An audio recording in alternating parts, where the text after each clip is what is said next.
Good evening, ladies and gentlemen, theydies and gentle thems. My name is Gregory Crafts, and I am your Dungeon Master this evening. I am here with the Brute Squad for Brutes in the Shackled City, episode 999. We are 9 episodes in to the Shackled City adventure path, and I'm just freaking thrilled. This has been amazing. We are still in Chapter 1, Life's Bazaar. And this crew has been epic. I just want to say that right off the bat. I'm going to say that you guys have all been amazing and awesome. Because I want to acknowledge this up front, so it doesn't sound ham-fisted or false. It doesn't ring false if I wind up killing you tonight. I'm just putting that out there. So I mean it with nothing but the most love possible. Anyhow, yes, before we get into things, I am a Dungeon Master with Mastermind Adventures. I have to get used to this new eyeline. I've got a different camera tonight, so everything's a little off. I have 3 different monitors that I'm watching, and the camera is right here tonight instead of over here like it usually is. But I'm a Dungeon Master for hire with Mastermind Adventures. You can hire me to run Dungeons & Dragons, Star Wars, World of Darkness, Marvel superheroes. If you've got a system, I'll learn it. To run either one-shots, one-session one-shots, or ongoing campaigns, short-term, long-term campaigns, open-ended campaigns. It's the pandemic. I'm open for pretty much anything at the moment. I'm a small business owner normally, but my businesses are closed right now, so this is the hustle, and I'm loving every second of doing this, especially my Brute Stay Monday night games, because the Brute Squad is the best squad. But all that being said, you can check me out at mastermindadventures.com. I have a whole bunch of different games that I offer, but right now I have 2 special scenarios that I'm offering. Let me know if the mic is too hot here. I keep playing with the levels a little bit because it's either red line or low green, and I'm just trying to get the balance right. Right now I have 2 special offers that I'm running. The first one is called Bard Brigade Solves Mysteries. This is literally a Scooby-Doo style adventure where you, as the Bard Brigade, a group of traveling bards, solve mysteries. It's very true to form. It's light comedy, a lot of fun, perfect for first-time role players, perfect for beginning role players who are just looking for a little bit more experience, and who are just looking for some kind of low-stakes, fun, good times. I can run that as a one-shot, or I could run it as a campaign for the right group if people want to start playing Monster of the Week kind of fun. I've got tons of resources on how to do that, and I'm really excited at that concept. The other one I have right now is called Jailbreak. This is literally a D&D 101 for beginners. If you've ever been curious about playing Dungeons & Dragons, if you've ever wanted to try tabletop role-playing, this is the one for you. It's a 1-hour-long introductory session. You are basically in a escape room, but in theater of the mind style, so we're talking through it all. But it's basically an escape room scenario where you have your wits, your charm, and your brute strength to try and literally break out of jail in 60 minutes or less. And yeah, I have yet to have a group book me for that one, but it's a really, really good time.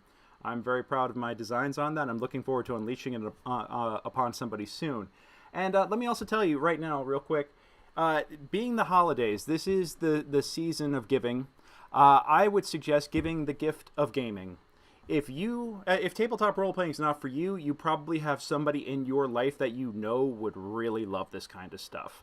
And I would like to invite you to book me to introduce them to gaming. I think that it's a really simple, unique gift for the person who's got it all.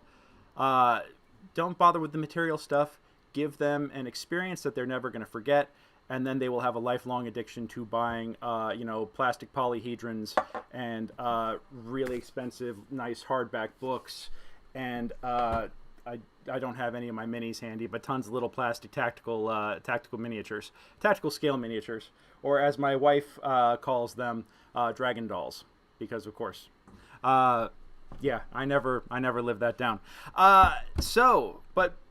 All that being said, like I said, mastermindadventures.com. Please check me out. Please give the gift of gaming. If you use the code GREG5, that's GREG5, you get 5% off your first session with me. So enough of the sales pitch. We're here to roll some dice and kill some monsters, and we're a little late getting things going tonight because there was a snafu with the stream, and like you do, because nothing technical ever goes smoothly. It's just not allowed. But we are going to be picking up tonight with the brutes in media res. But first, I want to give the brutes the opportunity to introduce themselves. So we're going to go around here Brady Bunch style and get everybody in. I'm going to start with our charming halfling rogue on my... I'm looking at the screen and you're on my left. I guess that means you're on my right-hand side. Amanda, just introduce yourself. I wasn't sure which halfling rogue you were talking about. Well, the other one's a human, so yeah. That's a joke. Hi, I'm Amanda. I play a halfling rogue named Wookie. She goes by Wookie. She's a handful. She's pretty mischievous, and she was found down here in this dungeon as a prisoner that escaped, but then locked herself into a pantry and was later found by this jolly group of misfits and has joined them. And they're lucky to have you, let me tell you. All right. Mr. Paul. Hi there, Paul Masterson. I play Sir Feldrican Vorkrist, the golden-scaled dragon-born paladin of the Church of Helm. We are still level 2, 9 episodes in, but I will soon be a Path of Vengeance paladin, and watch out then. But until then, I'm Vengeance Light. But, will you now? Okay. Got to make it through tonight first, but we'll see what happens. By the way, I see that the amazing Otto, my buddy Blake, is in the chat tonight. How you doing, Blake? Good to see you. I am monitoring the chat on my phone this evening. So, oh yeah, the new camera up here. So if you guys are interested in interacting with any of us, I know that a couple of the players here have their eyes on the chat rooms as well. So please feel free to say hi, cheer us on. By the way, I love to let the chat room decide who gets inspiration. And if you don't know what inspiration is, if you like how somebody's role playing, if you think they're doing a fantastic job at playing their characters, then you can tell me to tell them to give them inspiration. And what that means is that they get to roll. If they get a crappy roll, they're going to get to re-roll it. So on most skill checks and other specific checks, and I'll let them know. Or actually, technically, they get to roll the d20 twice and take the higher roll. But, for dramatic purposes, I'll let them do it after the fact if they really scuff it up. And super windy in Massachusetts tonight, so maybe that'll blow luck their way. It's a long way to California from there, buddy, but you know what? I got my fingers crossed. Let's hope. And speaking of massholes, Matt, let's get back to the introductions here. Don't laugh, Nate. You're next. I'm Matt. I'm playing Grey Soul, a half-elf cleric, and I don't have to wait until level 3 to get my cool stuff, so I am a life cleric. And I am in character tonight by being up since yesterday and operating on 3 hours of sleep. Woo! Yikes! Yeah, that's true to form right there for someone who is haunted by dreams and does not like sleeping. That works. So, I'm ready. All right, you are ready. Let's go, Lorenzo. Hey, I'm Nate. I am the much taller rogue. Also with the richer and shade. better and everything, and yeah. But I will be hopefully killing lots of things tonight because I need to get some aggression out. All right. Vic, how's everything going up in Montana? You still got feet of snow? No, it's just been very cold and dry. So Okay. yeah, yay Montana. But I just bought all my cross country ski gear, so that's a thing. Oh, there you go. But I'm playing Catha, a dwarf fighter from this area that we're in. It's been a long time, but I've been trying to use some of my knowledge of the area to good use, and I generally have very little sense of humor or patience. I love it. I love it. Yeah, you're already in character. I mean, your years of being a theater producer just totally fit the dwarven disposition and the drinking for that matter. Hey Birch, I see you brought an animal companion tonight. You want to do your introduction? Hi. No, nothing chaotic over here. Everything's fine. Nothing. We didn't drug our dog to take her to the vet today. Everything's normal. Oh. I'm playing Birch, a druid. And this week I informed my child that Santa Claus is 1, an at-risk group, and 2, would be a super spreader, so don't count on much. Merry Christmas, everybody. Oh, Lord. We found the chaotic evil one of the party. All right. Joe. I am Joe. I am playing the other Dragonborn. I am a black scale Dragonborn warrior. I am the tank of the group. Unfortunately, most of the damage I take is from me being stupid, going and crawling into dark spaces by myself, things of that nature. But thus far, I've taken less damage than Feld, so I consider that a win. Yeah. I think we have to have like a tally going of how many times you guys each get dropped. You know, that's got to be the next drinking game between y'all. And last in introductions tonight, but certainly first in our hearts, Tara Firith. Hello, I'm Lauren. I play Tara Firith, the Moon Elf Bard, and I have to tell you, Adam, unfortunately for you, that Dr. Fauci has officially announced that Santa Claus is immune to COVID. Lies, all lies, fake news. Oh, this is how you find out that I thought.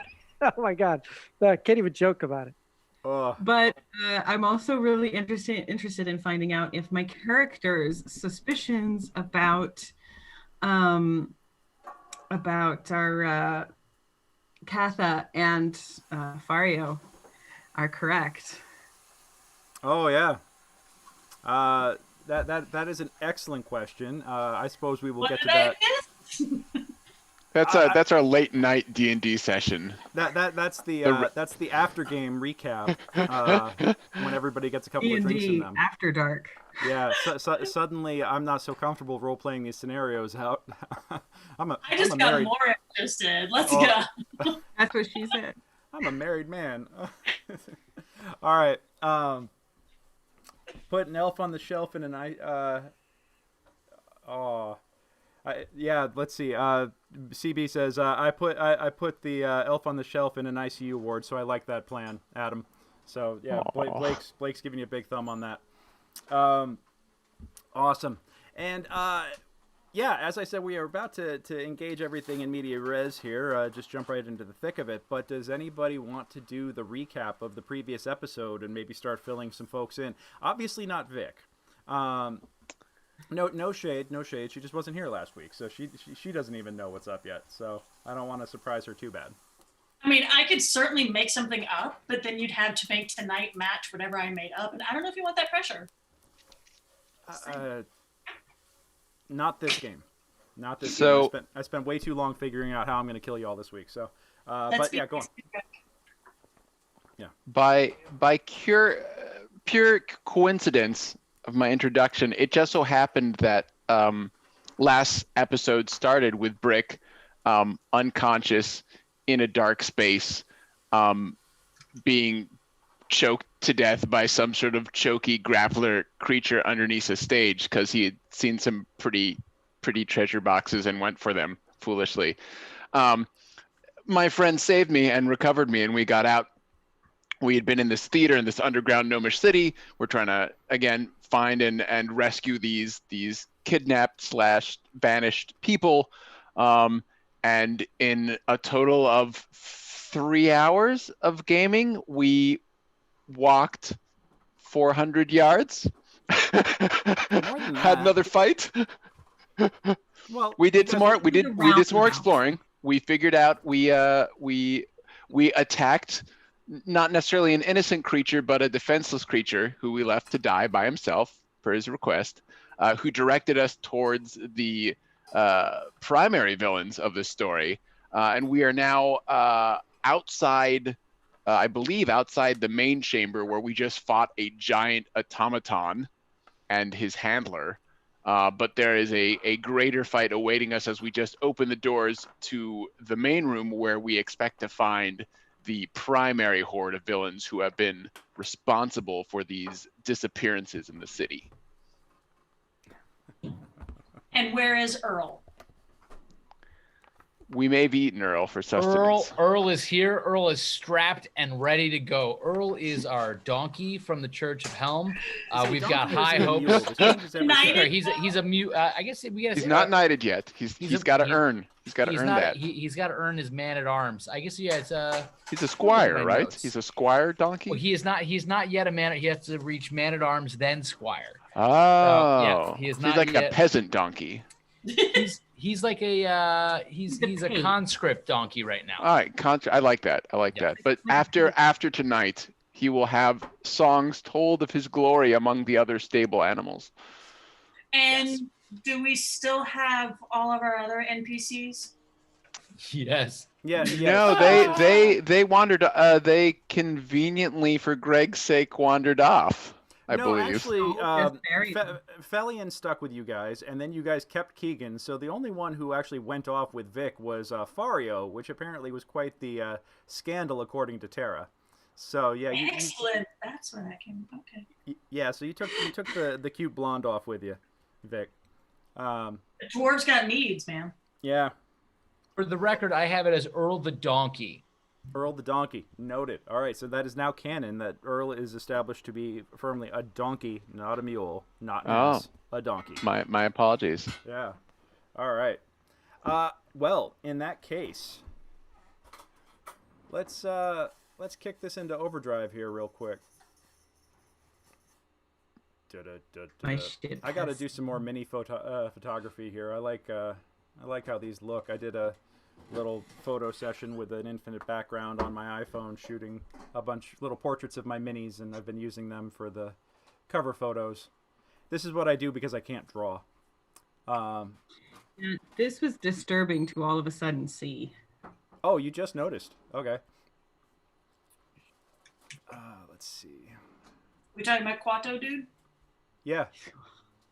I forget what He's the name of this not alone creature is, either. but he actually basically takes creatures that he fights and sticks them in this chest cavity and drains the life out of them. So yeah, that's wow. Yeah, it's a big mini too. So big. Well, mini. I mean, that's literally like a contradiction in terms. So I'd like to see him stick a dragonborn in there. If you're looking at pictures, etc., I think Earl is a mule and should. No, we already. No? You already. Okay. You are already We already affirmatively made a canon defined on that. him All as right. a donkey. We All can't backtrack. You understand that we've already blown the CGI budget for this show. I can't go back and retcon and put a mule in for a donkey at this point. You will break the suspension of disbelief if we keep jumping back and forth. Our viewing Earl the audience donkey. is going to disassociate. All right, hey, well, or we could do this the old-fashioned way. Chat, is Earl a donkey or a mule? We're gonna put it in your hands. Please vote, donkey or mule. Let us know which ones you guys think it is. I've got chat up on every service. It's all feeding into one window. So I would love to hear your opinions. Is he a donkey or is he a mule? And then that's going to be final. If we can't figure this out for ourselves, I'm putting us at the mercy of the chat. All right. Oh, they did change the Roll20 skin recently. Fascinating. He's a gift. He is a gift.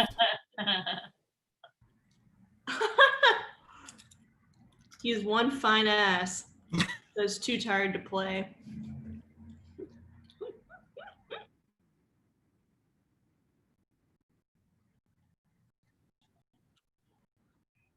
Yeah, that went real weird. Spice of life, variety. Shout out to my quarantine buddy who's entertaining us on chat right now. Nice.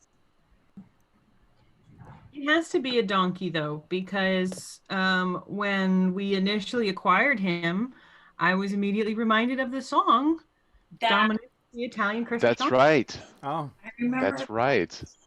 well, I hear you. At this point, though, we've given it up to the chat. I've heard ass, I've heard mule, I've heard gift. Could Gift be is good. both. I turned into a mule to replicate him Is because this he's a mule. too but important a decision to leave to the masses? I don't know, guys. I mean, you got to start taking these things seriously when they come up. Is all I'm saying. I'm just. When you know, have the these are masses the most ever important messed up a decisions in the vote? whole campaign. I just All right. know that ass should probably not be on the table because you do not want to give a D&D crew a reason to say ass on a regular basis. I'm hoping that we could be mature adults about this and actually No, just be absolutely referring to not. an animal. No. The proper terminology. So what are we fighting today? Yeah. Right. We don't know. We opened the door as the last So- episode ended, so we're about You to find open the out. door. The door. Oh, right, it's a rolly door. Yeah, it is a roly door. Spells are kind of still on point. Feld and Brick are both up front at the moment. Lorenzo has just stepped back after disabling the trap, as I recall. Please correct me if I'm wrong, but based on these placements here, that's what I'm seeing.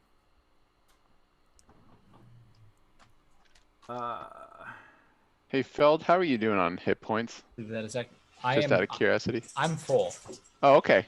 That's good. You can, You not you can be use your slightly ahead of me. You not use your healing potion, or Oh, that's right. I got a healing potion. When I told you or guys the, that you the half were, elves? oh, would you like to take your healing potion before we proceed? We're just gonna backtrack and say that I used my healing potion moments before. Make sure I actually have my healing potion still. Oh, we do. Look at that. Yeah. Because I can tell you right now that that Felian, one of your healers, is pretty much tapped out at this point and will need at least a short rest in order to get some mojo back. Holy crap! 44 plus 4. That's Yep. bananas healing. But let's do it. Yeah. There you I go. would like to point out Yeah, that I'll take 12 points. Fantastic. I too am jacked up, but I refuse to take a healing potion beforehand. It's not cool. He too likes to live dangerously. That's right. Well, considering what I've got in store for y'all, you might live. You might not live to regret that decision, but you might regret that decision. Well, that's all right. Nate's got backup characters for all of us. I love it. All right, enough playing around here. Let's go on ahead and get into this. All right. I'm just hoping that when I try to load resources, it'll actually work still, because my poor laptop. I am working on getting at that server that I've been talking about. It should be getting here at some point. And when it does, oh, look out. Time to get the honey cake method on. Hey, I have an idea. Wait, I don't know if we'll door- need honey cake here. I think they might just be They're just there. They're just there, visible enemies for once. The door has officially opened, right? We can't rewind a minute. It's like open. We've already done that. Well, I'm retconning enough so Brick can chug a Well, I mean that's literally seconds. We could be opening the door and be like, oh crap. Sure. What do you have? What are you thinking, Amanda? I have Dark Creeper clothing. I could be y'all's prisoner that is gagged. And maybe you guys could like pretend to broker something in exchange for my life. Full of Chewbacca. I feel like this is just gonna be a lot of murder. I don't feel like we're gonna broker. We gave pity on the other guy because we nearly killed him and he was already dying anyways. I don't think we need to spare these jokers. Okay.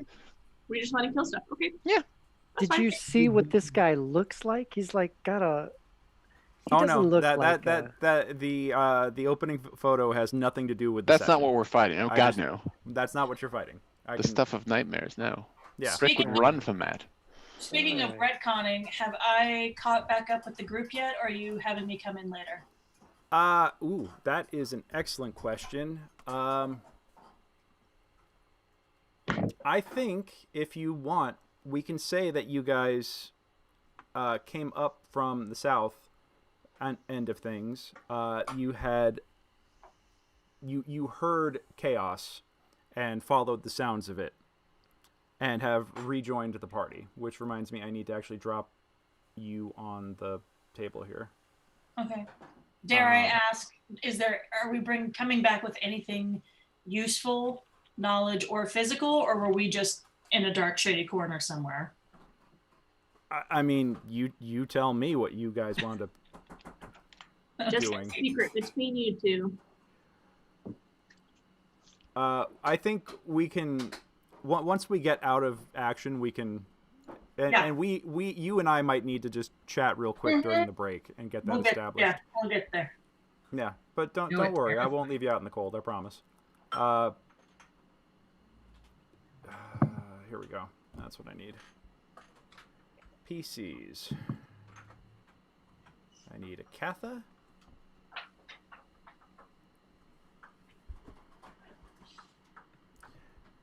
Come on.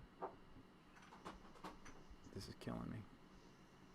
So, the door opens. Light shining from your torches stabs through the darkness.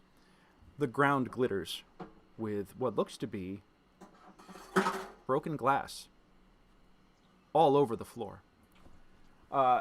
You can see that you notice in the northwest corner a stone oven. Iron tongs hang from a hook nearby. Bottles, flasks, and pottery clutter shelves and tables haphazardly pushed against the bare walls. Shards of broken glass and ceramic cover the floor such that you think it would be difficult to cross this room without stepping on them. And if you were to be barefoot, that would be quite painful.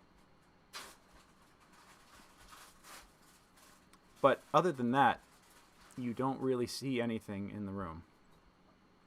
You want to honey cake this room, son? Yup. Start applying the honey cake method as we're going in. No goes sneaky there? sneaks. A voice booms out from the darkness. What is your business here? We are seeking those who have been taken from the city above, and we've been given it on good authority that we would find them here.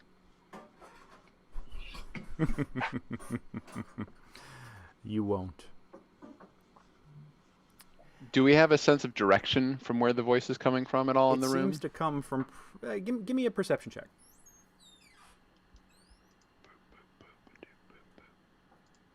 Is everybody doing a perception check?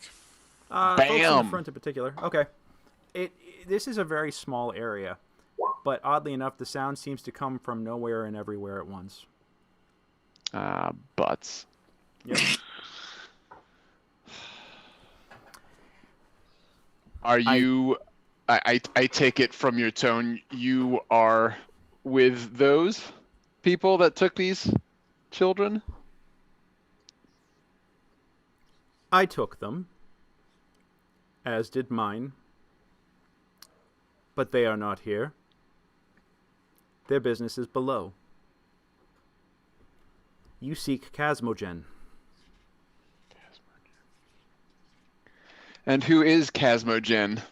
And where can we find him? You can find him below in the Malachite Fortress.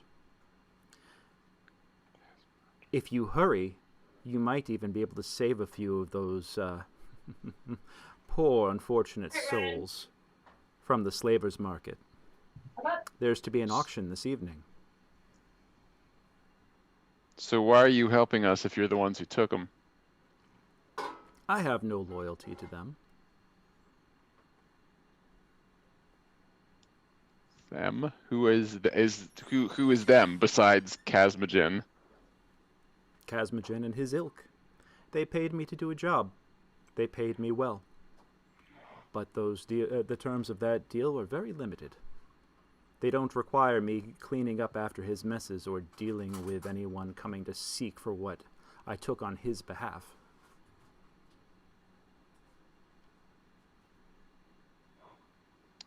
Out of curiosity, how did you take the children, or any of the ones? No one seems to have any evidence of how they were taken from their homes or streets, just disappeared. I'm almost insulted that you would ask me that. Oh, well, my feelings are hurt. I thought you'd be smarter if you made it this far. I guess you're getting by on mere brute strength.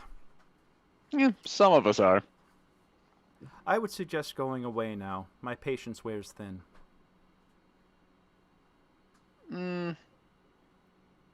I turn to Feld. What do you think, Feldricken? Should we just leave? Step forward, you fiend who would steal children from their bed, and get the justice that is coming to thee. One of these self-righteous assholes. Wonderful. More than one, in fact. How's it going up there, guys? Everything oh, right, cool? and a druid. A druid. Are we good? My feet Well, hurt. Is the done locksmith yet? with you?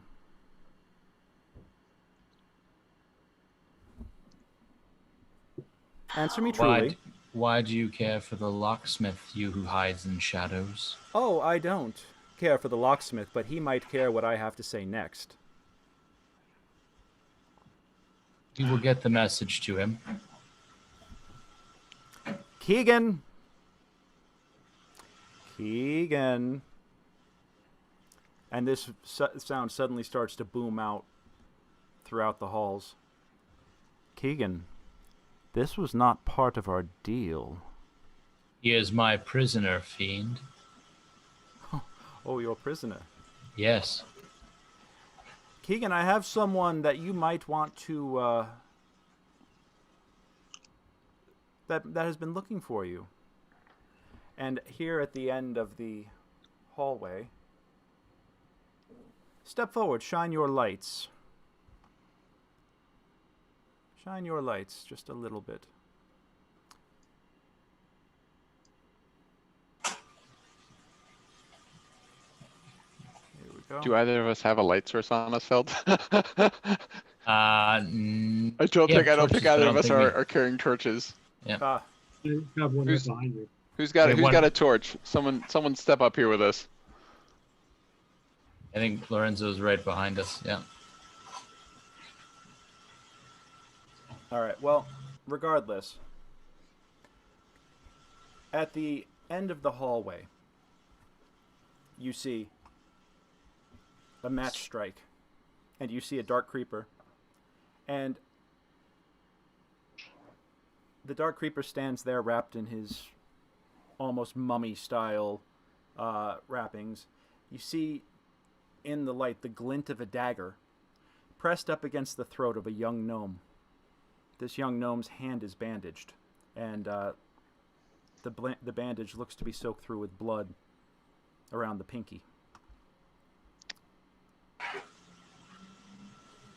Keygan, I would suggest that you tell your friends or your captors, your captors, pathetic. Tell your captors to leave now and go seek out go seek elsewhere for what they want, or I will continue to send your nephew back to you in small pieces. Keygan, Keygan, you don't think he's just gonna like let your nephew just like waltz back up? Might as well just, do it.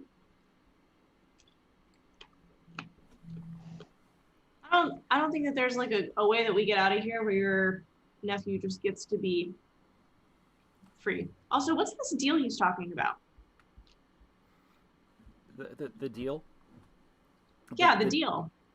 The deal was that I provided them with a skeleton key to every lock I've built in the city so they could go about their kidnappings to capture people who would be used for slaves. That Okay. he's pale, he's sweating, he's on the verge of a panic. Well, was it worth it, Keygan? Of course not. It's not like I was rewarded for this.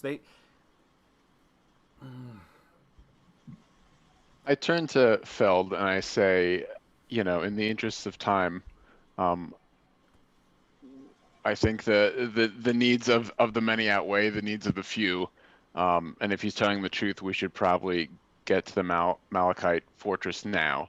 Either he's telling the truth and he lets the boy go, or he's going to kill the boy anyways and we'll hunt him down afterwards.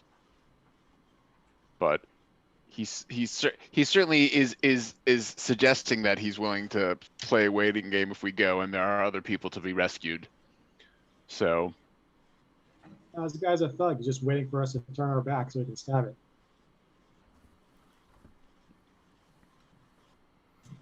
Yeah. Help me. Please, Uncle Keygan, help me. Don't.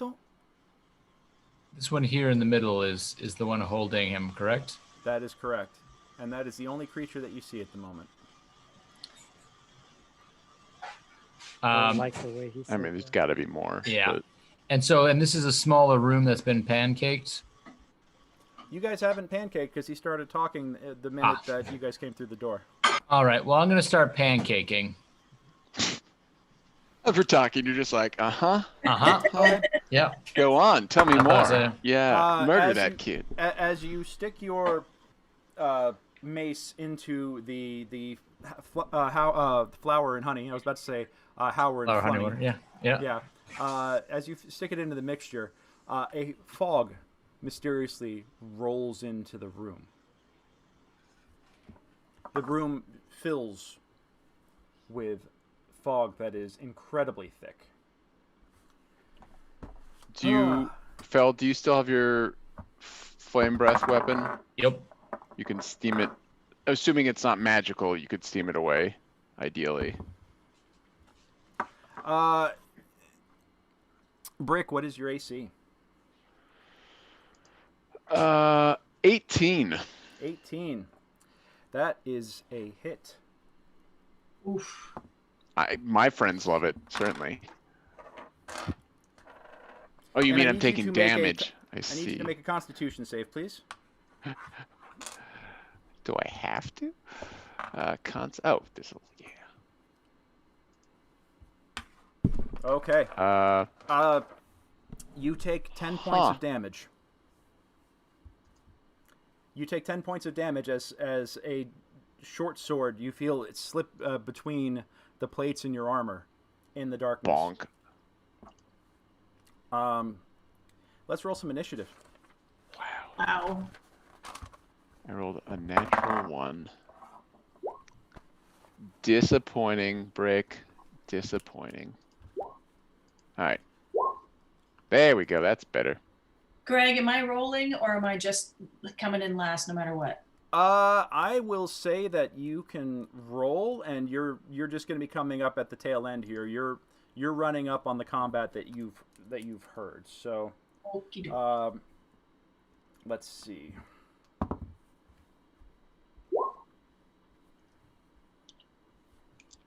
Greg, do you allow inspiration to carry over between sessions? Yeah. Okay. Yeah, why not?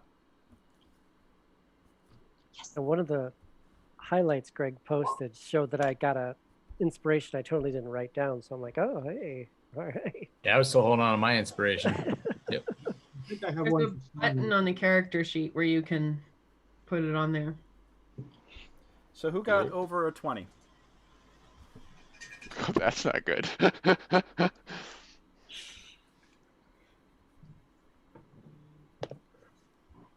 Anybody? Nope. Okay. All right. Come on. Let's see. All right. Who got over 15? 19. 19 for Lorenzo. What'd you get, Adam? 16.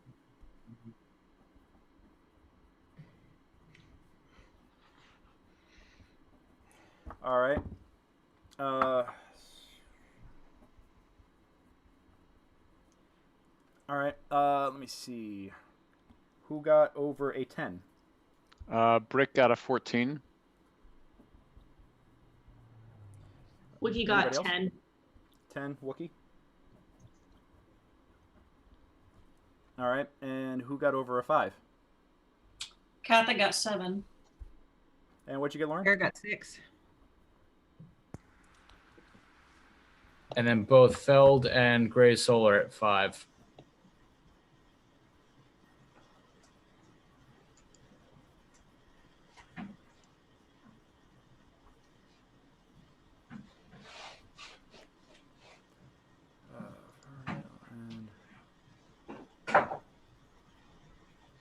Okay. Well, first thing that happens, this creeper here, as the fog rolls in, you hear a yell and a scream for help as the gnomish child gets dragged off into the darkness. And then, oh boy, Lorenzo, what is your AC? My AC is 15. 15, okay. No save for poison for you, at least. But you are going to take 11 damage. Ouch. Mm-hmm. And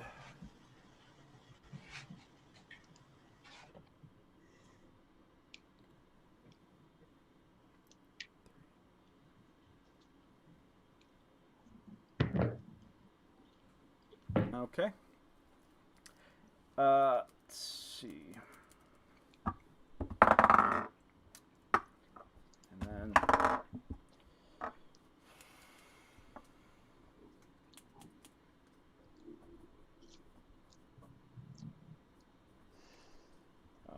okay, I got to keep a running tally on that.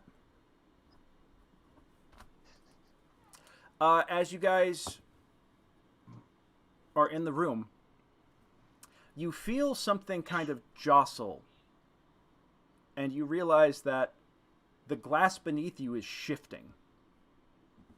It's difficult terrain to move around in here now. Lorenzo, you are up. Does that mean I can 5-foot step or not? You can... I'm trying to remember what the rule... Because it's... I will let you have a 5-foot step, but it's going to be...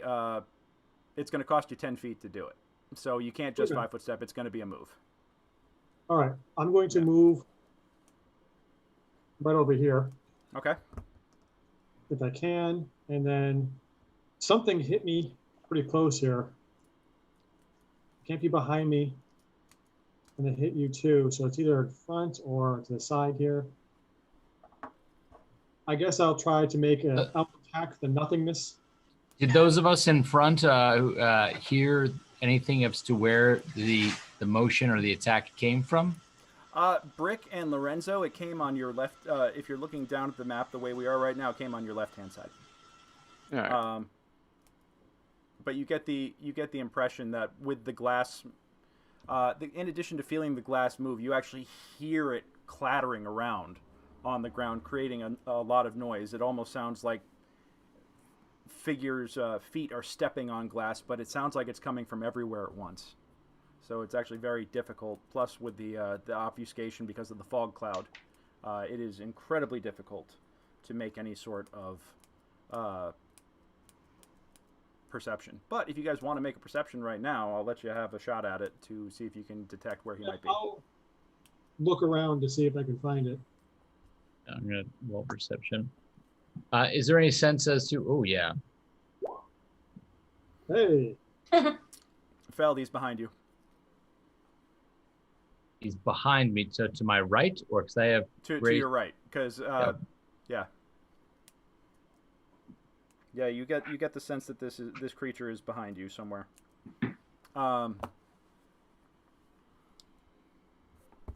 But it is Lorenzo's action.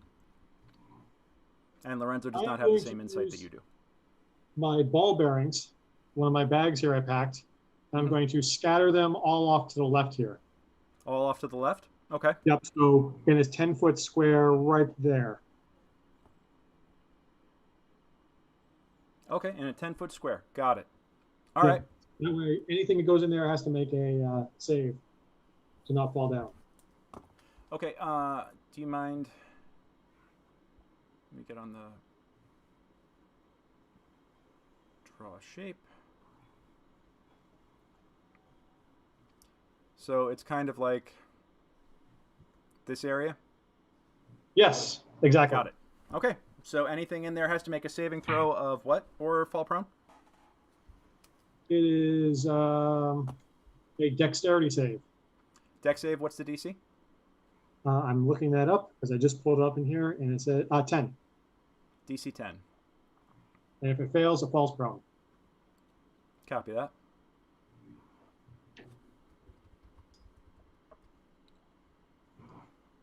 All right, we're making a note of that just so we don't forget.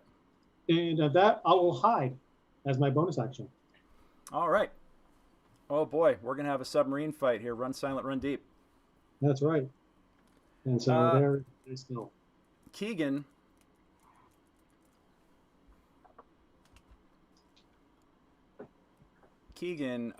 Hearing his nephew dragged off, just starts screaming bloody murder and darts off into the darkness. Let's see. Actually, that's difficult terrain. So he's he gets about that far into the darkness, or into the fog. Birch, it is your move. These squares on the map that we're looking at are like these giant tiles that we're standing on. Are those like They're about 5 10 by 10. and 5? Okay. So yeah, they're 2 by 2. The grid does not line up exactly, so just kind of play it off the grid as you see it. But yes. All right, I'm gonna cast Fairy Fire, and I'm gonna cast it. I mean, I'm guessing because I only saw my friends getting stabbed, kind of. I'm gonna cast it basically right there, and so everyone within 20 feet of that, you know, all these baddies that I hope are in that area, are gonna have to make a dex save. Okay. In which area?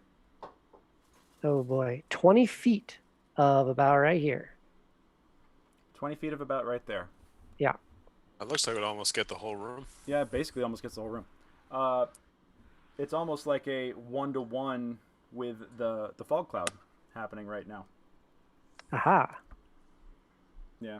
Hold on, I'm just pulling up the Fairy Fire spell description again real quick. Come on, explosive fog. I think they only have to make a dex save of 13. It's not like particularly challenging, but it's worth a shot. Absolutely.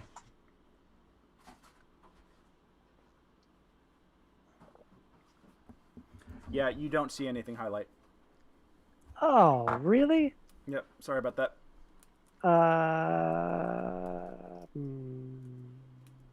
I'm just looking up what it says if you fail besides being mean to me.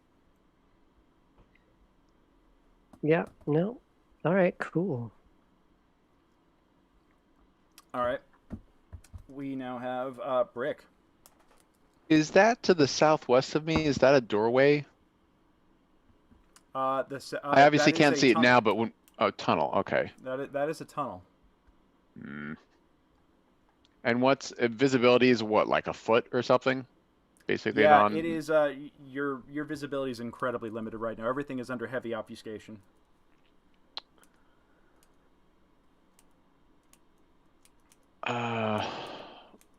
Blah, he said. I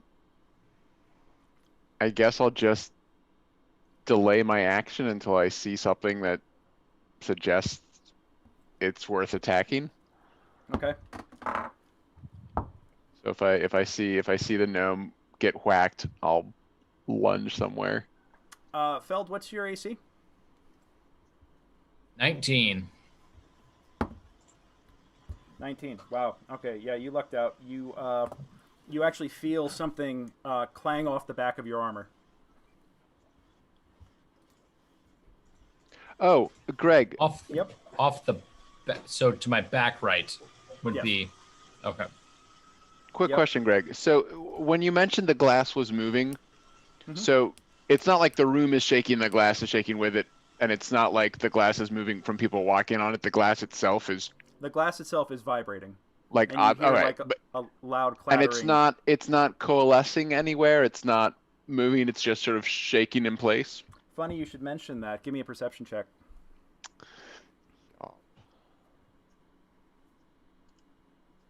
Yeah. Even with it's basically right next to you, but even with the heavy obfuscation, you can see on the ground that the glass in the area, shards are starting to come together here in the center of you guys. And looks like it's starting to form some sort of bubble. You center behind us in that space below the gnome? Directly amongst the five of you right here. Okay, so when I see that, I will yell something to that fact. Glass bomb, glass coalesce. You know, there's the glass is coalescing behind us. I think it's going to explode. Okay. Yeah, so you get that warning out. Wookie. Oh, and Joe, if you're going to hold your action, is there anything in particular that you're going to hold for? Take full dodge, full defense, or are you going to like be ready for something? Well, I'm already at half health, so Well, you took your healing potion. You're back at 20. And, oh no, yeah, I and stabbed you. then I took 10 damage when I walked in the room. That's right. Sorry. It just happened so quick. Sorry. I mean, yeah. I mean, sorry I forgot, not sorry that I hit you. I don't have a shield. I might actually have a shield. Do I have a shield? Oh, I do, because the Warhammer is only one-handed. Can you describe a little more exactly how the glass is? So it's like creating a little ball or something? Yeah, well, like I said, you are in heavily obscured fog. What you feel is the glass around your feet it's almost like a tide. It's kind of getting sucked towards the center of that square right now. Some of it. It's still very difficult terrain to move around. Right. All right. Well, let's in lieu of attacking something, because there's nothing here. I am going to try and use my shield as like a scoop. So I'm going to move southeast diagonally. I'm going to try to move that square and just scrape. I guess I'm going to have to put my weapon away if I'm going to do that. So sling, however one carries a warhammer on a belt or something, I don't know. I'm going to sling it and with both hands just take the shield and try to scoop in and toss the glass not into the hallway. The hallway would be a bad idea. Let's see if I can sort of, going back, scoop it towards the that tunnel that's currently to my southwest. Okay. So try not to hit Lorenzo with this. Scoop it towards the wall and away from where it seems to be sucking in towards. All right. You know what? Give me a strength check. All right. Or give me an athletics check, because you're basically doing an athletic activity.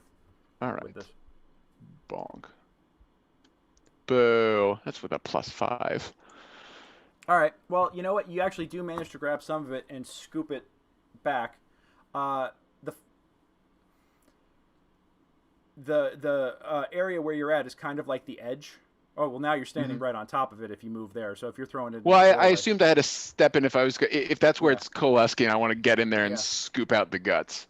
So I'm assuming I had to move in there to do that. If I can stay where I am, that's fine, but...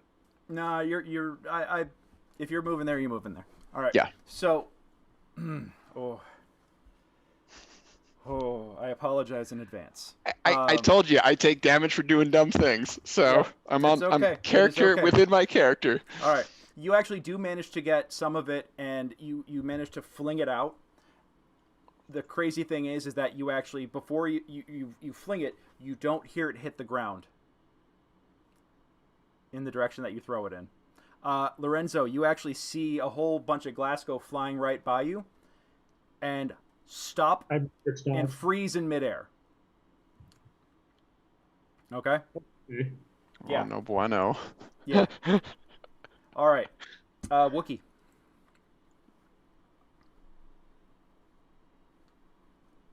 I only have dumb ideas. Okay. So the glass is coalescing like. Hang on. Like I said, well, you need to make a perception check to see that because you're outside the room right now, and this is in the fog. The only reason why Brick saw it is because he was in the. It was in his immediate area. Okay, I'll move forward 15 to get to the door. And then I guess I'll do the perception check. Okay. If that's cool. Yep, go for it. Super cool. Cool. 15? Yeah, you see the glass starting to bubble up. Yep. Okay, and it's is this Keygan?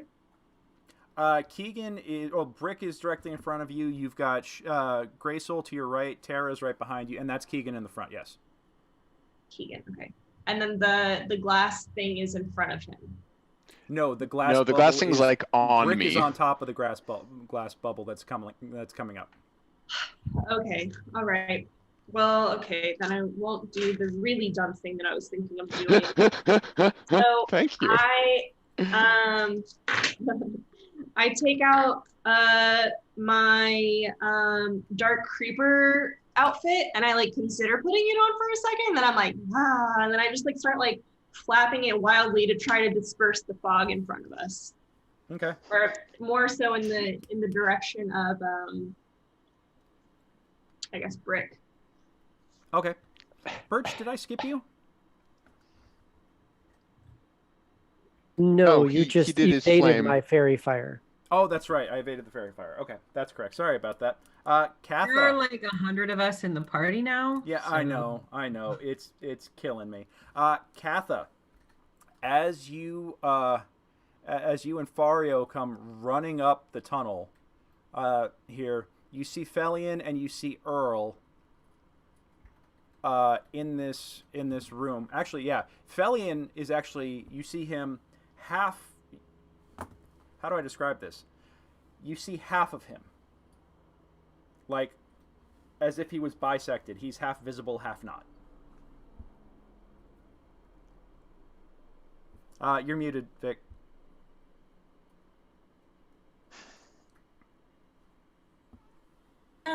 Sorry. Does my dark vision assist me at all in here, or because is it magically dark and that doesn't? It is not magically dark. Your dark vision does assist, as does Fario's.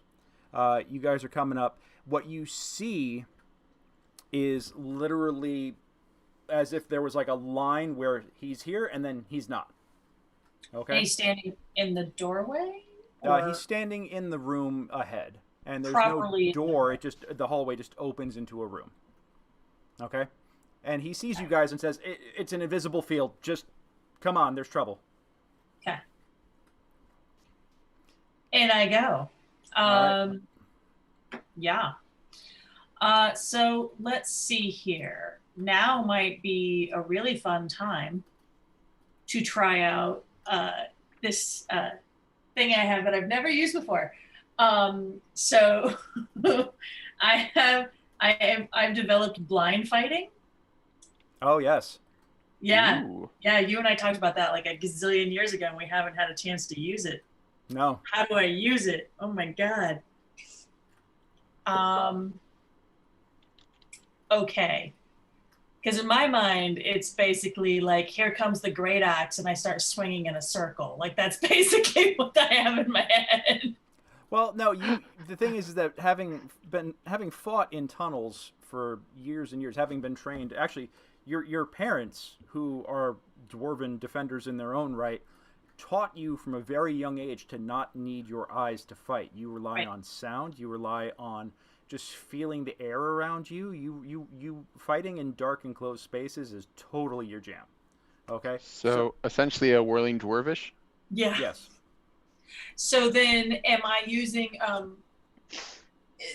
I'm gonna guess perception or something to see if I sense something that the others don't. Well, here's the thing. You were all the way back down two rooms ago, and not only are you going through players, which is difficult terrain, you're also crossing difficult terrain. So you're still at like the back of the pack here. Sorry. It's okay. I was just like, I'm coming in, so I came in. And as you go, give me a perception check real fast. Okay. For the record, Greg, I would have moved to the side at the end because I only moved 15, so I would have like popped over here in the corner to let other people. Go for it. No worries. There it is. I will allow that. Tara, though, who hasn't had a chance to move yet, is still in the way. The way. Yeah. Stay in the way. I stuck. Yep. All right.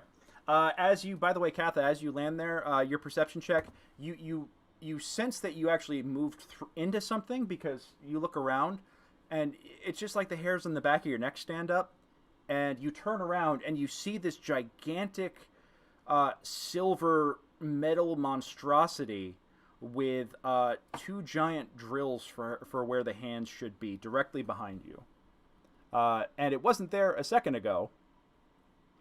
So clearly you crossed some sort of magical event horizon behind like a invisibility cloak of sorts, and now are within that same bubble as this thing, and you can see it. And it can see you.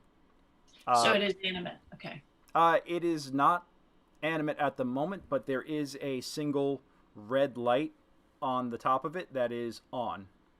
It's not moving. It's not doing anything. But it's powered on.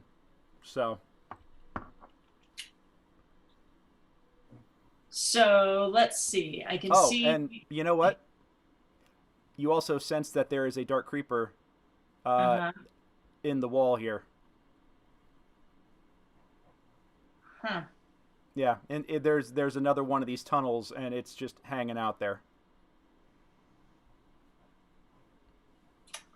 Okay, so the thing that is not moving just yet, but is likely to be soon, or creeper. Is the creeper incoming? The creeper is sitting there. The creeper is currently just like pressed up against the wall, and does not have any weapons drawn. It's just watching. Mm-hmm. So it did not expect to see you come through the threshold, and it freezes. You freeze. You see it, and you have that Spider-Man that Spider-Man clone moment of, you know, axe to the face time. And that mech with the red light is not the one that we already took out. Oh no, that is. You guys didn't. Okay. You guys didn't disable it. You just stopped it. All right. Well, I'm gonna assess that the moving creeper is more of a threat than the robot in front of me, even though I don't like either one. So how far away is he? He is 15 feet. Sweet. We're gonna hurl some hand axe. Okay. Ooh. As you draw your hand axe, it yells, "Taral Yan Zigik!" Oh Jesus. And you don't know what the... Oh, shit. Yeah. Okay, roll your damage. Yeah. Taral Yan Zigik! As the hand axe hits it in the neck, and it gurgles and... and thuds to the ground. Cool. And then I look at the robot guy, and I'm like, "You need some of this?"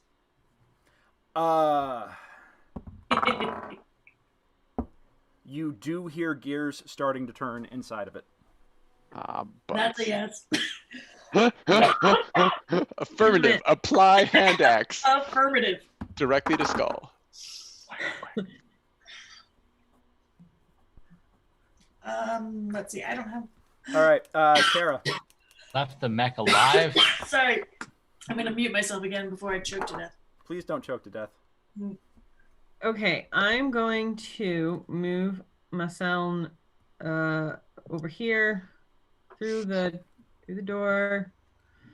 And I guess perception check time. Okay. The perception check is that you detect that there is a growing glass bubble right under brick. Okay. Something is like it's like it's gathering, and that is, and you sense your allies around you. Okay. Do I need to still roll it, or Would she see me curling up to lay wrathful vengeance on this location? Not really. No, it's Okay. it's heavy obstruction. You guys can really only Right. barely see 5 feet in front of you at Gotcha. the moment. so? If I don't need to roll perception on this, and I can see the glass under, it's brick, right? Mm-hmm. Oh, I'm sorry. I misread. I misread Catha's hand axe attack as your perception. I'm sorry. What was? I thought you just critted on that. What? Go on ahead and roll it. Oh man, that would be nice. That would be nice, wouldn't it? Okay. No. Yeah. Nope. You sense that something is happening because as you step into the room, you could feel stuff knocking against your ankles, like the tide being pulled out directly in front of you. Then I will hold my bow in a ready to action. All right. Oh my God, guys. All right. Fario and Felian both go, "Oh shit, it's awake," and they both start going, draw long swords, and they start going ham on this poor automaton. Yeah, they knock it around a little bit. Didn't we turn it off with a remote? No, Keygan stopped it with a command word. Wasn't Felian there for that? Felian doesn't speak Gnomish. Well, we all saw it stop. Well, yeah. And he said the thing. Even I can parrot. Okay. Well, you know what? Give me a performance check. I mean, I'm not in the room, but okay. Well, okay. Well, yeah, you're not. You are not in the room technically. I'm not in the room. But let me see. I'm speaking academically. I'm gonna give Felian a performance check as he starts yelling things in Gnomish at it just to see if it. Oh no. No. No, that's definitely that's a noptopus right there. So, yeah. But he just starts yelling things that sound kind of gnomish.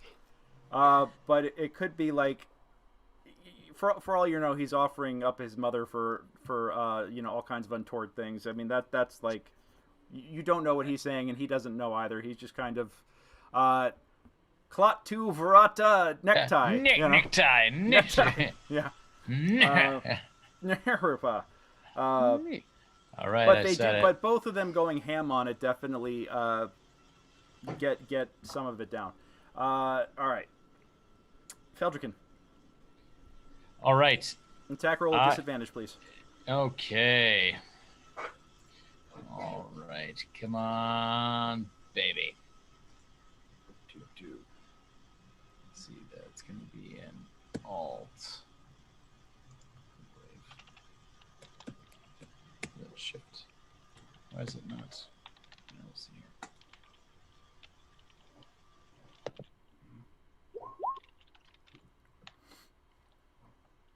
Okay, so you rolled a 12. All right, give me a one more attack roll, please. Yep, it didn't go to. Yep. All right. Yeah, you catch nothing but air. Can I use my inspiration there to reroll that? Click off that inspiration. All right. Why is it not alt? Okay, I'll roll twice. Oof. I'll roll again. Yikes. Well, getting these bad rolls out of the way. Yeah, you are catching nothing but airball. Does the batter get it all over this location? You're splatting. You hear it splat against stone. Gotcha. Yep. Adam, check your DMs. And let's see here. Graysoul. All right, I'll take a peek into the room. Okay. And And do I get a perception check to get any idea about some baddies' locations? Yes, I mean, you can give it a shot. I will give it a shot. Mm-hmm. Yeah, you got nothing. It's foggy, and there's bodies all in front of you. Right. Do I at least see the glass ball forming under brick here? You don't even see that. Sweet. All right. can How are we see doing my on radar. hit points? Is anybody under half hit points? I am. What are you at, good sir? On a scale of 1 to 18, I'm feeling around a 7. All right. I like to imagine that's literally what you say to him in character. I feel like a 7 out of 18. It's bad, man. Like 7 bad. All right. Is anyone else below half? I'm exactly at half. Exactly So half.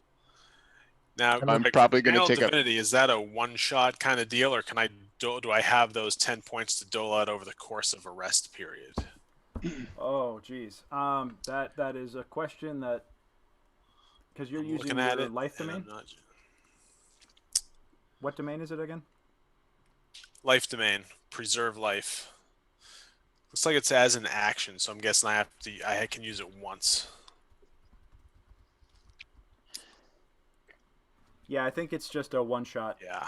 Okay. It's not like a lay on hands. All right. Well, with our human rogue being in rough shape, I think I'll hit him with a healing spell. So, Lorenzo, I'll slap you on the back. I'll give you some cure wounds. Wow, 12? Oh, yeah. There you go. Take that and like it. And I am going to back myself right back into the other room here. Okay. And I'll see what's going on next episode.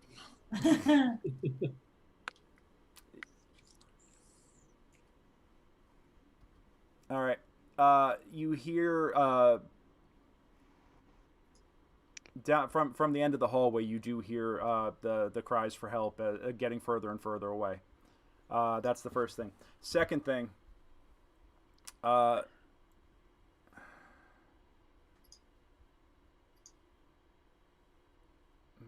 back. Here we go.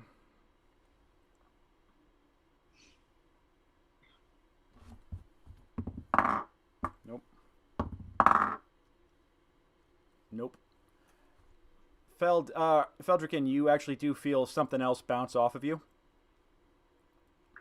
From the same location? Different location. This one came directly north of you.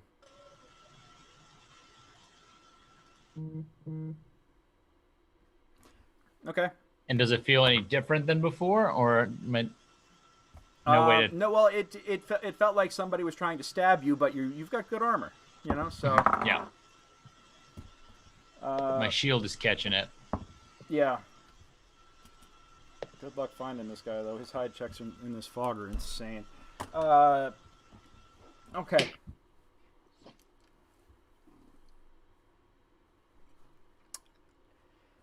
Everybody needs to make everybody that's immediately around Brick needs to make a dex save. Brick, you're on top of this. You don't get a save. I was hoping I'd get another round to do something, but alas. Nope, alas. Okay.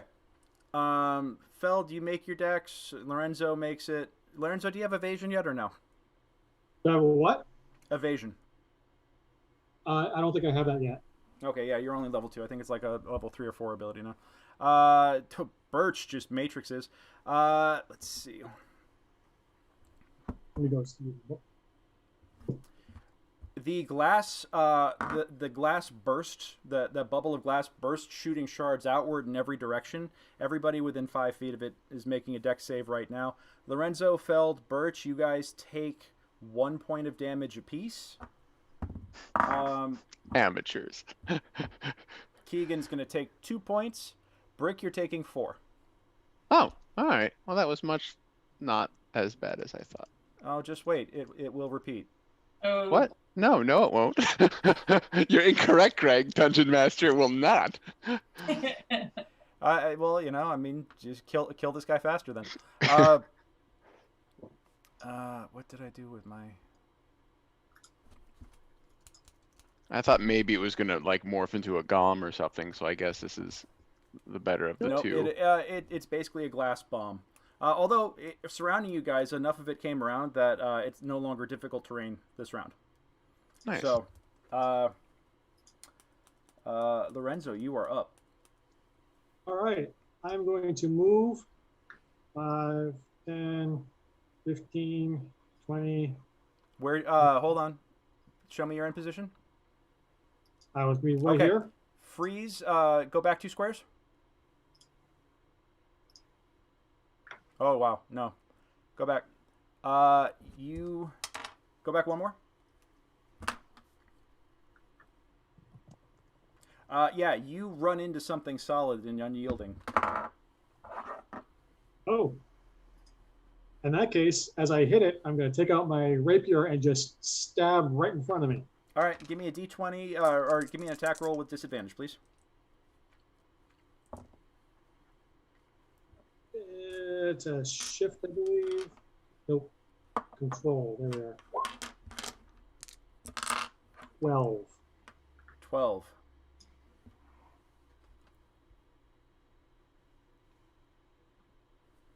Okay.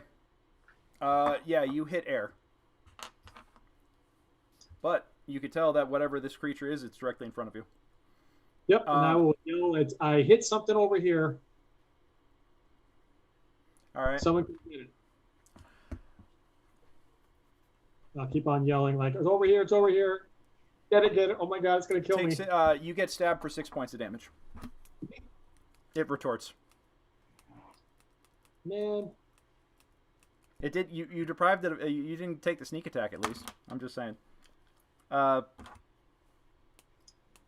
Keygan just tears off. 1, 2, 4, 5, 6. Oh, that'll make my job easier. Yep. He tears off into the darkness, screaming his nephew's name as he goes, his crossbow out. You could tell that this guy is terrified, but he's also out for blood. So we're going to see how that... We'll see what happens there. Birch, it is your turn. I want to go. You don't... Too I bad. mean- You're part of this team. Chop, chop. I mean, maybe, but I don't... Carry your weight. I still don't see what's attacking my friends, right? It's right over here. The fog is kind of in the way. Could you ping where the fog is? Give me one It's the second. entire room, isn't it? Essentially, it's most of the... You can't tell where it ends. You could just tell that you're in the middle of it. Mm-hmm.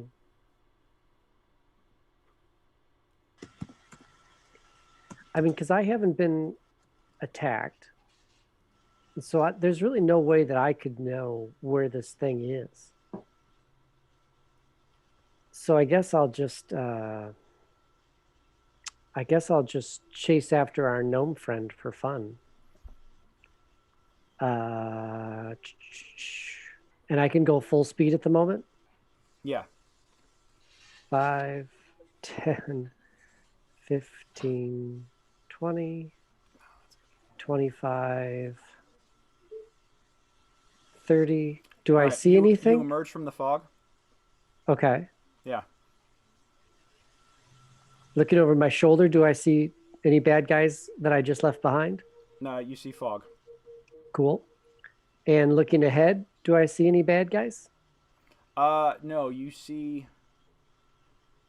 From where you are right now, you just see what looks to be a T-junction. It goes left, right, and straight. All right. Then I will forego an action and continue moving. Is that okay? Yep. Okay. 10. Do I see? Because I can go double if I do that, right? Do I see anything? Yeah, you see Keygan on your left. Mm-hmm. Hold on a second. And yeah, he says he went this way. And he's pointing to the left. Yeah. 15, 20, 25, 30. That's as far as I can go. So All right. I'll sit there. Okay. Brick. All right. And I'm assuming not much time has passed since Lorenzo walked into a wall. No, not much time at all. right. But I actually do need to hold on a second.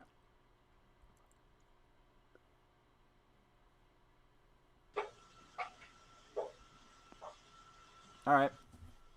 There you go. There what goes. We will move up one. As much as I'd like to use my breath, I think it's a Although waste because I'm I not sure will it's tell you still right there. now. You do get the sense that because I just rolled incredibly crappily on this hide check, you get the sense that this guy's been moving around. You're attacking a creature in its lair, and it is specifically attuned with all kinds of traps and tricks. Gotcha. So it is able to move in between people's turns a certain number of times. I figured, yeah. Okay. So you guys, you actually do detect that it has moved away from Lorenzo and has moved back towards Feldricken and has just moved past him. All right. Greg, I think my fairy fire's still up. He might have to roll every turn. I don't know how that works. Maybe not. It'd be neat if he did. I still have the listing up. Hold on one second. Let me know, because I think I'm just keeping it up until I don't. It's for your concentration. Yeah. So I would actually need a concentration save because you got hit with glass. Oh, for DC, 1 damage? Okay. DC 10. So, yeah. What do I roll for that? Just it's a Constitution save. Oh, I pressed the button and nothing happened. Let's try it again. Whew. Yeah. Okay. So he's got to make a dex save. He Nice. makes the dex save. So. Oh, jeez. Yeah. He's like, whatever, amateur hour. But I appreciate you reminding me of that because yes, that is still an existent thing. Feld, give me a perception check real quick.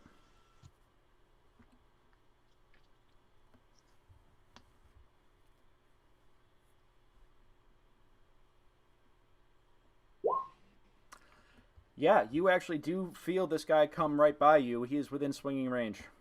So there'd be an attack of opportunity? No, he has not left your threshold, but he is within your attacking threshold. Brick, you can actually chase after him. It's you detect that he is somewhere here-ish. I'm not seeing anything on the map, but I'm assuming it's east of Feld. Northeast of Feldricken, roughly. Okay. Then we will go up here and we will take a wild swing to this square directly to the east of me and see if we hit anything. Roll 2 d20s, please. All right. Let's do that again.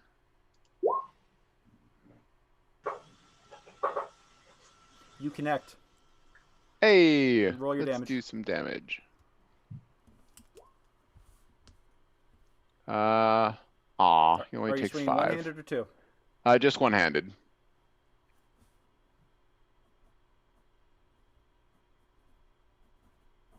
Okay. Yeah, you definitely connect, and you hear like oh, as you swing into the fog, and your warhammer finds its target. Nice. At this point, Any blood leaking out of him? that was a blunt attack, so Yeah. not quite. You catch a glimpse of him. Actually, I think I've used up all of them. Yes, I have. I have used up all of them this round. So he's stuck there. I might have just made a critical error. Haha. All right, Wookie. Take what we can get. Okay. Wookie.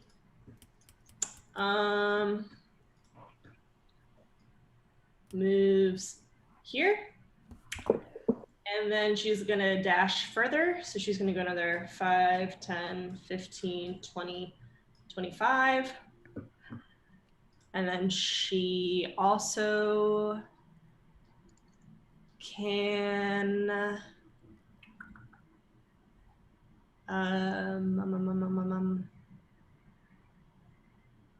So if I've already dashed for my action, I have cunning action, which allows me to dash as a bonus as well. Can I take another 25 or have I already dashed?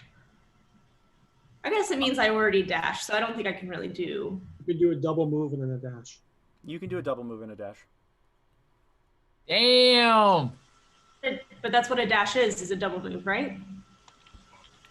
Well, hold on. Maybe that's a 3.5 thing, but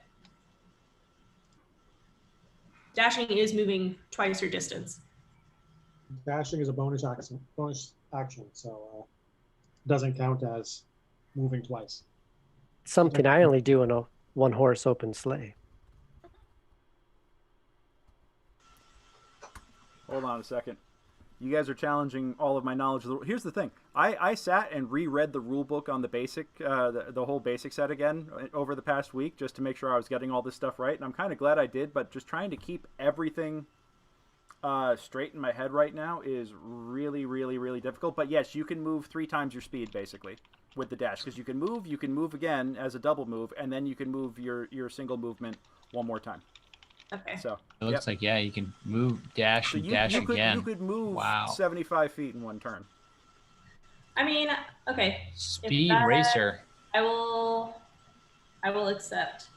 It seems like people are going down this hallway to the left, so another 5, 10, 15, 20, 25. And then I yell down the hallway, "We can make a deal."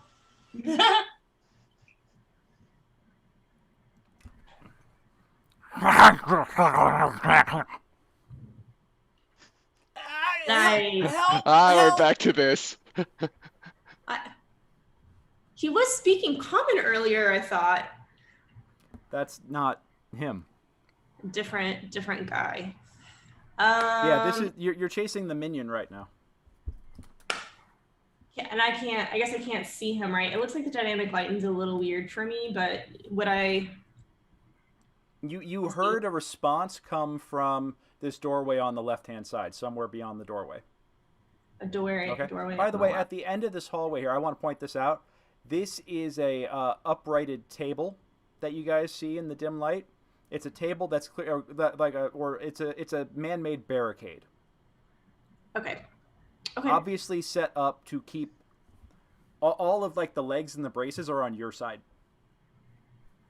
So to keep something on the other side out from this area. Perhaps. So you're saying not a parkour opportunity? No, not a park. No. This is and I will also say that it goes floor to ceiling. Oh. Oh. Table does? No, the barricade. Okay. The barricade. It's not just a table. It's a bunch of stuff piled up, but it basically makes sure that it is a effective. So the minion grabbed the kid, ran through there and threw stuff up to keep us out. No, because as you guys look over here, there's an open doorway on the left-hand side of the hall. Yeah. Or on the south side of the hall, from what you guys are saying. Aha! I can't move any further, and since it doesn't speak common, then I just try my best to replicate exactly what the sound it just made. So I can roll deception if you want. What did you say about my mother? How dare you? I'm killing the child. Don't dish it out if you can't take it, man. It just you hear a huh? Oh, just down the. And that's kind of universal. Right. Yeah. That's great. All right.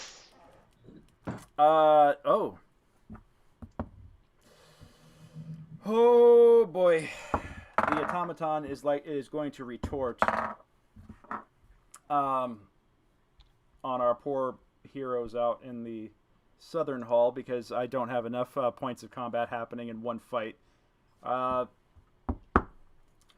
This thing turns towards Felian and bashes him.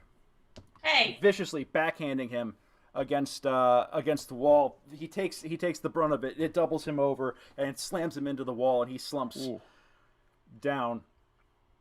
He's still conscious, but that clearly left a big honking mark on him.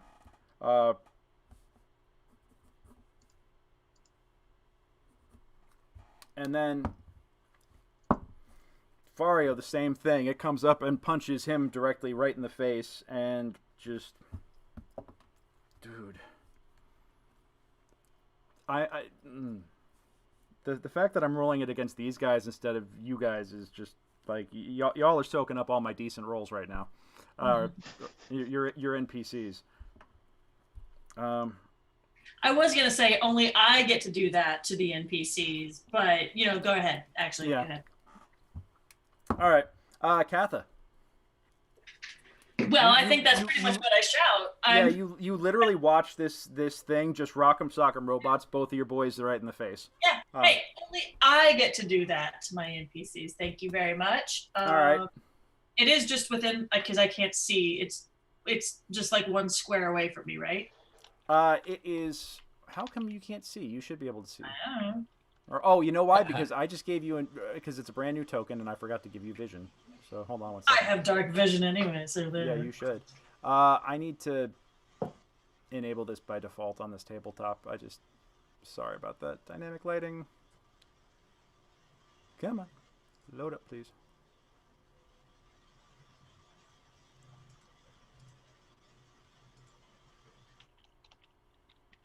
Yep. You have.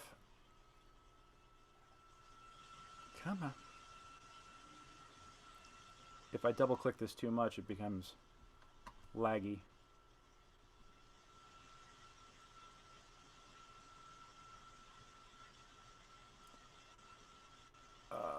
There you go. That should do it. Do you see now? No. You might have to zoom all the way out to find yourself on the map, but we're close to the northeast corner. Oh, I see my map. I see where I am on the map. I just don't see the robot. The robot is you take 1 5-foot step directly south, and you will be on the robot, or you'll be right next to the robot, and can then proceed to beat the ever-loving hell out of it. And I shall. I hope. Okay. Yeah. Does it hit? That hits. 13 slashing damage. Okay. You hack off one of its arms completely. Yeah. You teach that robot. You're not so smart, robot. All right. Yeah. And I'm like, Felian, are you okay? He clearly has the wind knocked out of him. He's kind of like almost like a fish out of water. He's trying to get air in and clutching his stomach as he's been doubled over because he's in a lot of pain. Tara.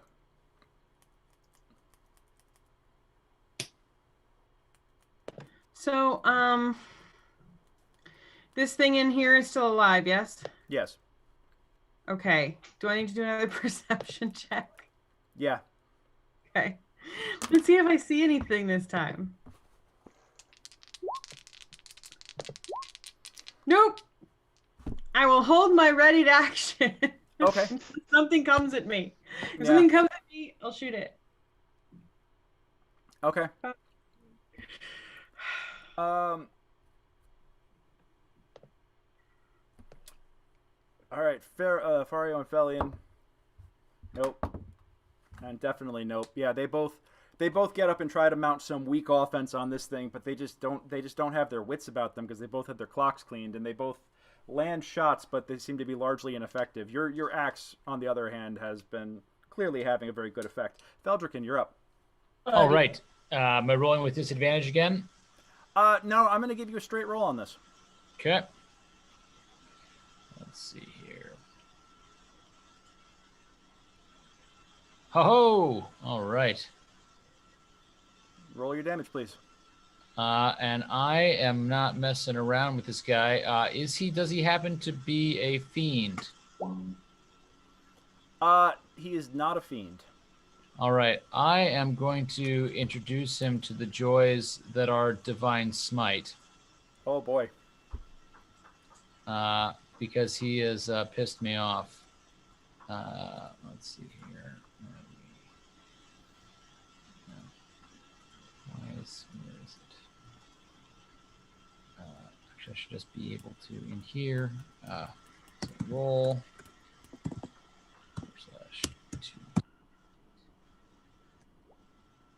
It should be /roll space 2d8. Space 2d. Ah. Is that on top of the base 6? Yep. Yeah. Damn. Wow. With a great flourish, you swing your mace about, wind up real good, and bring it down. And you feel a satisfying, wet crack as it sinks into this thing's skull. And Bravo. stays. And you manage to not just it hits and connects and it sticks in his damn head. You channel your holy energy through it. It starts looking like the one eyeball that was not caved in and crushed completely explodes with divine radiance bursting out of it. Radiance comes out of its mouth. It shudders and falls off the edge of your mace in a smoking pile. And the fog disappears. Dissipates. So it's about half hit points right now, you're saying. No, is the glass done moving as well, or the glass all drops to the ground. all right?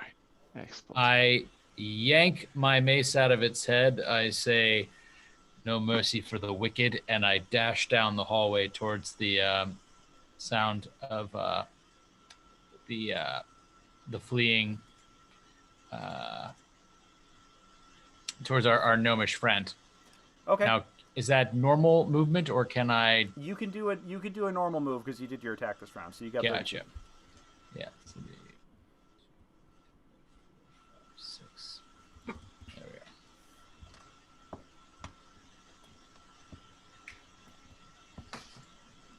are. All right.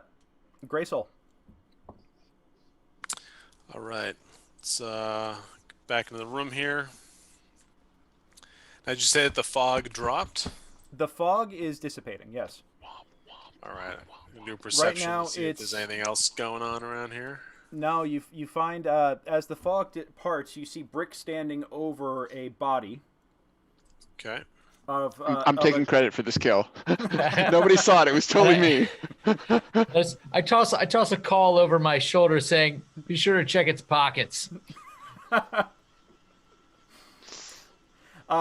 You find Lorenzo and Brick standing in the room, both at the ready, looking about. You find the body at Brick's feet, and you see Feldrican dashing down a hallway. All right. And as I said, the fog is dissipating as you go, and you also hear a great clatter as all of the glass that was suspended over the ground hits it simultaneously. Right. I'm going to make my way down the hallway to follow the others, and I'll clap Brick on the back as I go, giving him some resistance. Okay. For his next saving throw. Sweet. I could use that. Thank you. All right. Oh, D4. All right. I think I get about this far before I run out of my 30 feet for the turn. Copy that. And that'll do me. He's dead. He's dead. That effect is gone. I gotta make this harder next time.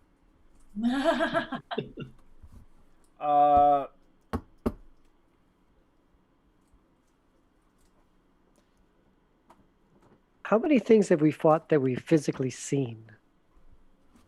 The robot. Not too many, but can I tell you right now, real quick?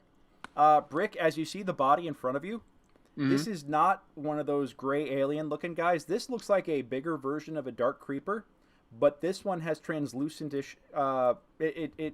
You see the clothes wrapped around it, but it looks partially transparent, like opaque.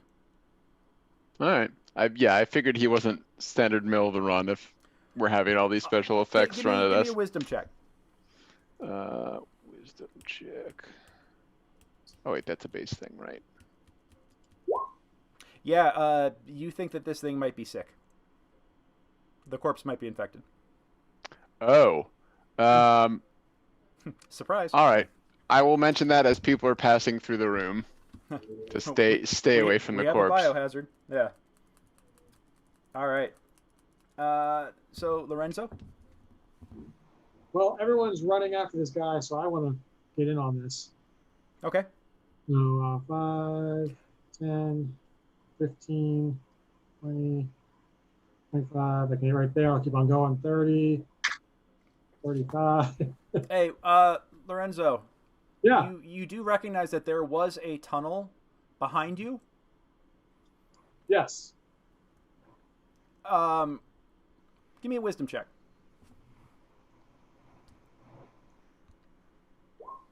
Yeah, no, you're going the way you're going. You're on the right path. What's your point? Yeah. Exactly. 35, 40, 45, 50, 55. Say go right there for a regular move. Okay. Cool. Keygan. Wait, I'm going to dash and put myself right here so I can look around it.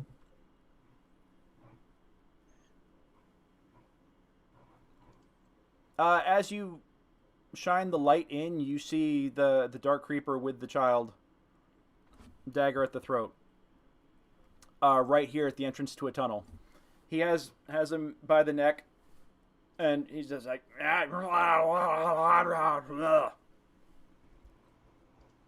you know, and give me a insight check real quick.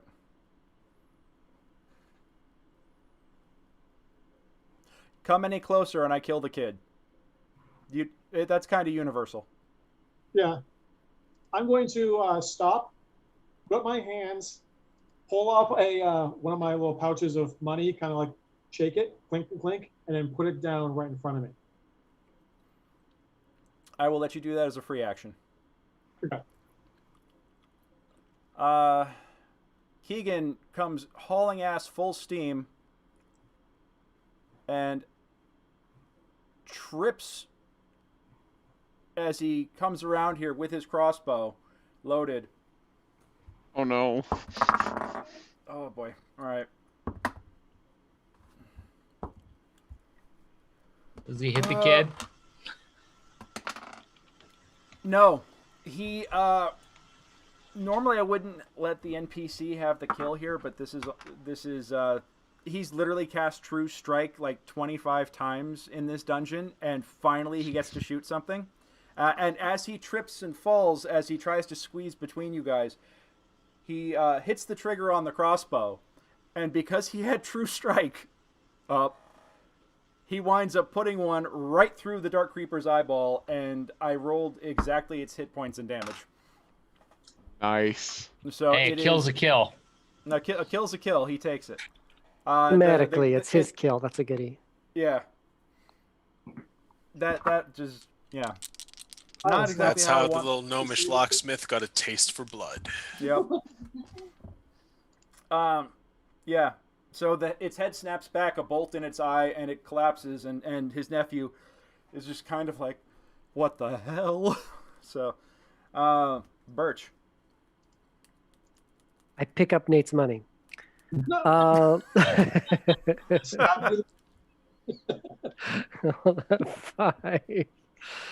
10, 15, 20. All right, so the danger is evaded. I guess I'll go one more step and take a look at this thing blocking our way over here. Okay, you want to check that out? Yeah. Oh, Lord, don't tell me you're going into that. All right. It is a makeshift wall. They are It's wooden planks. It looks like smashed benches. You're seeing the backside of smashed benches with what looks to be. You see wooden shafts sticking out of it. That's most likely spears with the business end pointed through the other side. As clearly a GTF away from us kind of device. All right, everyone. Whatever's in there seems real bad. If these things are scared of it, we should be real scared of it. So I'm not going in there.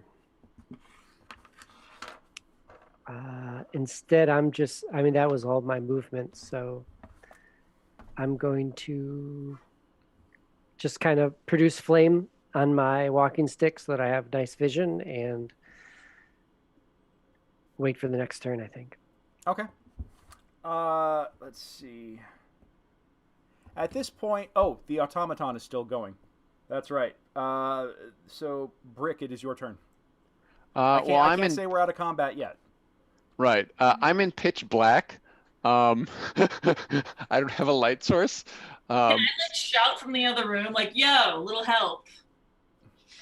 Yeah, you could shout from south. I would be happy to come help. Do I actually have... I do have a torch on me.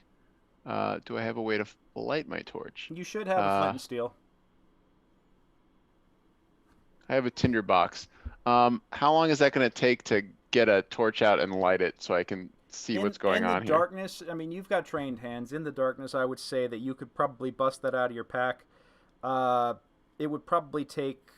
I'll let you draw the torch as a free action. As a regular action, lighting it would be a regular action at that point, and I'll still let you have your move after that. Oh, thank you. All right. Well then, yes, let's light a torch. Okay. And give me some light here so I can go find my way back to help fight an automaton. Okay. Let there be light. Okay, hold on.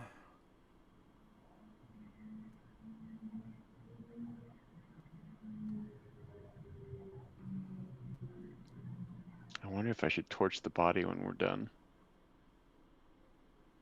All right, there you go. I gave you some light. Can you see now or no? I cannot see now. I'm still in a pitch black room. That's BS.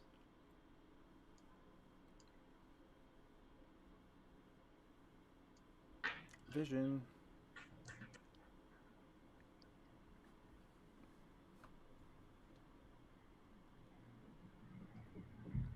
Okay. You have vision. You have control over your token. You might want to zoom out just to make sure you know exactly where you are. I'm zooming out, and all I can see is a little chunk of hallway north of Feld, and that's it. The rest of the map is blank. Wow, I don't. Okay. Let me try. Let me try refresh. Oh, there we go. There we go. Okay. Took a second to load up. When they did the refresh on everything, they clearly screwed up dynamic lighting. Yeah, because gotcha. Right. suddenly I can see too. 1, 2, 3, 4, 5. Okay. And I should get one more, but I'm back into darkness here. You should have light. I'm looking right at you. So it added light to the room. All right. Or it may just be another thing that needs a couple seconds to update. But that is my six spaces of movement. Okay. So. Wookie. Cool. Wookie goes. 5, 10, 15. Sees that Keygan got that shot and says, "Nice. I can't wait for you to try that hard to save my friends that are being sold into slavery because of you." And then keep going. 20, 25. Do I see anything else in this room? Just the child. Just the child. Where was he planning to go? Is there like another entrance? There is, in the southwest corner, you can see another tunnel. Down here. Here. Yeah. Okay. And as you're in the room, you can see that this is actually what looks to be like an old woodworking shop. You can see half-made kegs, tables, bookshelves, and chests just, kind of like cluttering all over the room. Most of them are unfinished, and they've been pushed against the outer walls. And there are 4 cots in the middle of the room. They all smell awful. They smell very much like the Dark Creepers. The stench of small underground bodies that don't bathe. 2 workbenches covered with carpenter's tools flank the north exit, and there are rat bones on the floor. Clearly, they were a snack. So, and in the southwest corner, like I mentioned, there is that tunnel that seems to go off into darkness. That was bored out. They clearly had the automaton digging there. Okay. Yeah. So... I guess it would take me forever to get back to the first area where they're fighting the automaton. So I guess I'll continue to dash, and I'm just gonna go and check out the tunnel and see if I can like get a sense of direction, I guess. So another 5, 10, 15, 20, 25. All right. Allow me to look at that tunnel again real quick. Yes. Okay. So the tunnel, as you step towards it, it seems to it goes straight, but then it also has it also T-bones, and it has a left turn about halfway down it. So it goes straight, and it looks like, as you can see, it goes into another room. So it's not that long a tunnel, maybe like 30 feet, and about the 15-foot mark, there's a left-hand turn as you're glancing down it. Okay. Okay. Crappy map.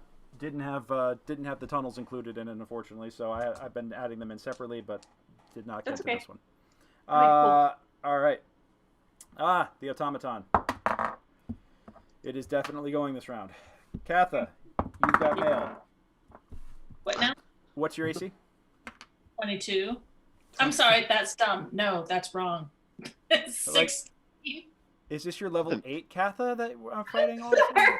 Sorry, I just looked up and saw my hit. I was gonna say, damn, give me some of that. Right? Yeah, right. I mean, come on. She's holding Dwarven 6 dragons.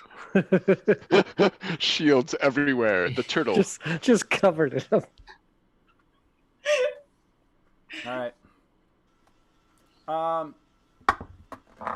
Yeah. It swings at you, and you duck under it without any sort of effort. Yep. It is now your turn. Ooh, I'm gonna say that I'm hoping help is coming, so I'm gonna get on a side of this guy, making room. Now is Fellerin? I can never say. Catha and Fario? Yes, I never say. I just want to say flip and flack like so bad. Oh, it's okay. Is he conscious enough to count as flanking or no? Yeah, they could count as that. I will swing with advantage then, please. Please do. How tall is this automaton? It's about 5 feet. Oh, cool. Cool. This could be a head strike then. Go for it. Maybe if it rolls. Oh, baby. Yep, you got it. All right, roll your damage.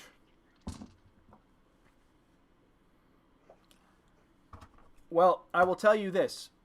You see the blinking red light at the top of it, and you aim directly for it. With a mighty heave, you take both arms and bring your axe down directly on top of this. With a mighty yop. With a mighty yop. And split it. Split its dome, and it shudders and collapses in a smoking heap. Can I take a prize? Give me a perception check. Oh.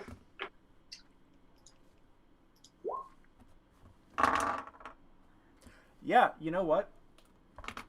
You find...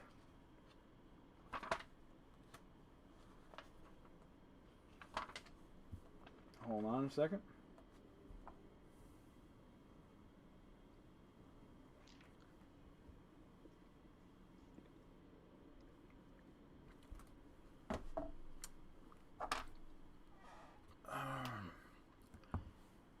you see what looks to be a gem that had light going through it just a moment ago fade to darkness inside its guts. But as you're looking inside of it, you spot what seems to be a 5-inch long rod with a rune that you recognize the shape of. Oh. On the end of it. 5-inch long metal rod. Take it. Well, yeah, in the bodkin it goes. Take the rod. Take the rod. Yep. Don't do that. And you think that if you can get to it, the gem that was powering this thing might be worth something too. Yeah, that was my initial thought. And then I saw this rod thing. But yeah, you see the rod. And you take that. So yeah, that does resemble the other keys that you guys have been finding. Aha. Aha. I have not had my hands on any of these keys. Gets the gem for your future power armor. Right? Yeah. Turn this thing into power armor. Okay.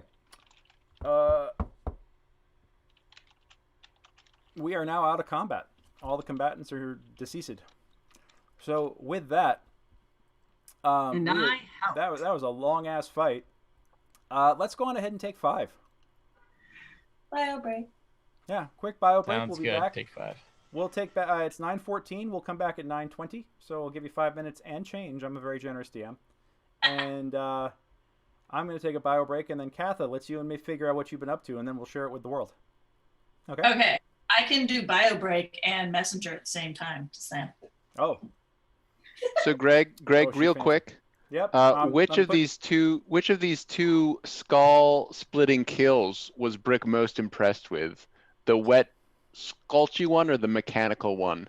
They were both pretty spectacular. But all right. I just want to make sure I'm giving which character the credit they deserve for such an impressive. You know Feldricken and you know what he's capable of. This is the first time you've really seen Catha jack somebody up, and it was impressive. That's true. She owned the hell out of that. All right. I will give Catha her due when she gets back. We will be right back.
All right, and we're back. Hope everybody had a good. Well, most of us are back. I see Birch and Tara are both still AWOL, but that's totally fine. Because before we deal with the fallout of this fight, I actually want to take 5 minutes or so and do a little bit of catch up. We're going to do a cutaway to find out what Catha was up to when she disappeared on you guys. She wasn't gone very long.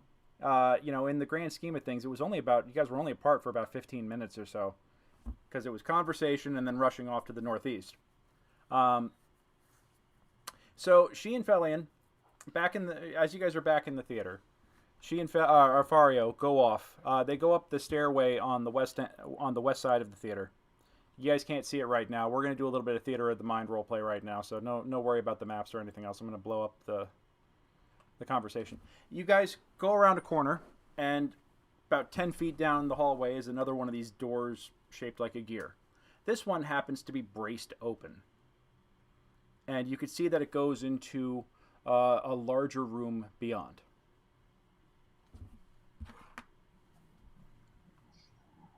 All right. Yeah. Well, which one of you cannon fodder would like to go first? Well, at this point, they start yelling for Keygan, and Keegan's like, "Well, I guess I got to stay with these guys." So, Blondie, you go first. And Keygan scampers back down into the theater because they were calling for him because they needed somebody who spoke Gnomish. All right. I guess that leaves it to me. Don't worry, I'm right here. Just holler loud if you need something. All right. He steps in. The trap does not go off, thankfully. And he's looking around. And says, "Looks like a gallery? I don't know. Do you do art stuff?" No, but no traps, so I'll poke my head in. Okay. Give me a perception check.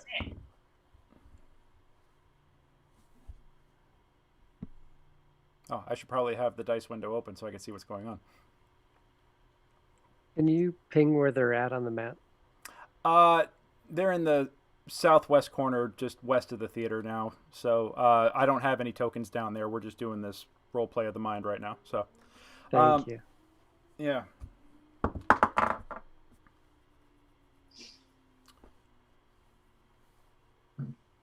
Yeah, you're looking around in here. It's a rather large room.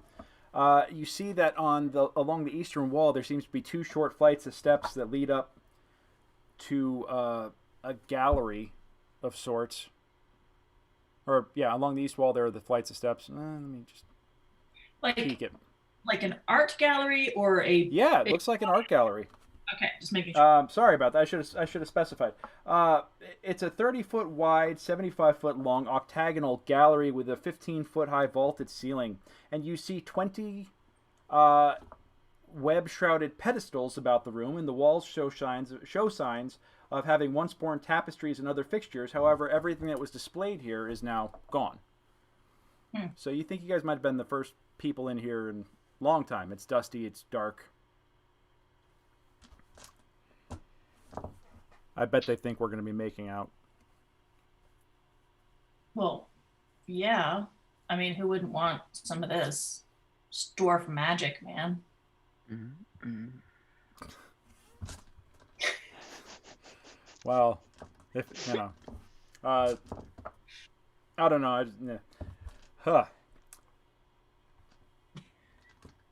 So anyway,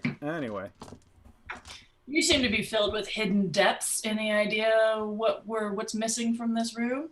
What could have been on these? Stuff. Cool. Okay. I don't know. Paintings, tapestries, statues, busts. I don't know. All right. Well, let's give it a quick look and see if we see any of these keyholes or possible keys around the room before we rejoin the rest of the group. Might as well make this time useful. All right. He starts tracing his fingers along the wall. Give me a perception check. Another one. All the things. All the things. All the things. You he kind of steps into the room and starts tracing along the wall and starts tracing back. You start tracing forward, and your hands meet at a There's spot. sparks. There's totally sparks. Anyway, sorry. Just a. I think there's something there. Okay. Like a door. I think there's like a secret door here, but yeah. All right, let's brush it off, Goonies style. Sorry, let's brush it off. Let's get it. Can we trace it out? I thought you guys were the Brute Squad, not the. I don't. Is that another adventuring party that you're a part of? Yeah, it was from a war a long time ago. Let's not worry about it. Let's just try and trace this door. Let's see Okay. the size of the door. All right. It's actually about standard door size, and you do manage to find the mechanism. It was actually right where your hands met. He pushes you push it in just a little bit, and the door turns on its vertical axis in the center, and it opens into a little chamber. Interesting. Mm-hmm. As you guys look inside, you see against one side of the wall looks to be something covered in a canvas draped over it. All right, go Or on. a stack of somethings. No, I went first. Now it's your turn. No. I'll Rochambeau you for it. I'll just kick him in the ass. Just get in the room. Don't threaten me with a good time. He goes in there. He pulls off the cloth, and pile of dust comes off. Just an explosion of dust bunnies everywhere. And underneath it looks to be about half a dozen golden frames. And inside the frames seem to be canvases. And as you go through them, you see that these are actually individual works of art. Landscapes mostly, but quite nice. All right. Is that DM Greg's opinion, or is that Fellion's opinion? Well, Fario. Fario. Fellion's the brunette dreamboat. No, I can't keep them straight. Okay. Yes. He pulls the fabric off. He's looking at these and he's like, these look kind of nice. I don't know. I mean, do you like paintings? No, not really. I never had the time for them. Do we see anything else useful in the room? No, just pretty much just the paintings. They're about 4 foot by 3 feet, and it looks to be, you find one that's a very nice fjord. You see one that is a gorgeous cavernscape. That is something that actually kind of reminds you of home. The underground, yeah. And then you find one that looks to be the Morkoth breaching the lake at the center of Cauldron. Okay. Yeah. Well, I'm going to make quick work of this. I'm going to take my dagger and I'm going to slice them somewhat carefully out of the frames, roll them up and say, cool. We'll see if anybody else in the rest of the group, this might be useful information. It means nothing to me. Okay. All right, cool. And he's just kind of like, wow, all right. Not the sentimental type. Okay, cool. Are the gold frames gold? Did you check to make sure that they're not solid gold frames?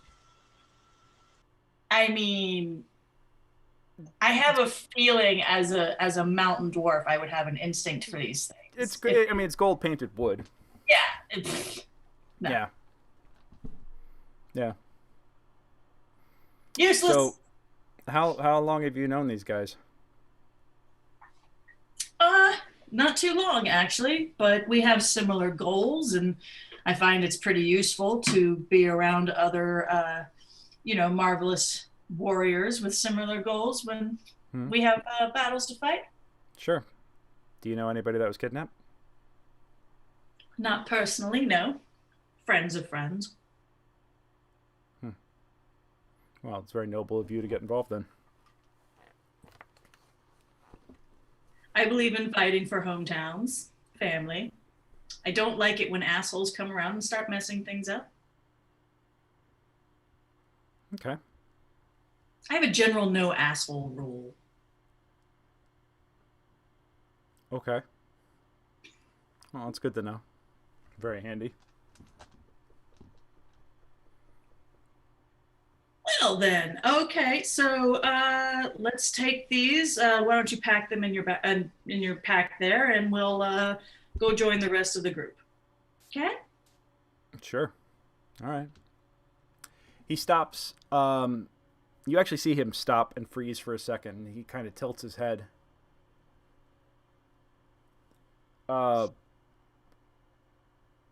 We should hurry. And he runs off into the darkness back towards everybody. Creepy little fucker. All right, fine. Off I go. Yeah. All right. And as you come back into the theater, you can see that they're already gone. Oh, yeah, definitely a stream of curse words then. And then I'm like, fine, now we have to find them in all this mess. Well, the nice thing is okay, give me a insight check.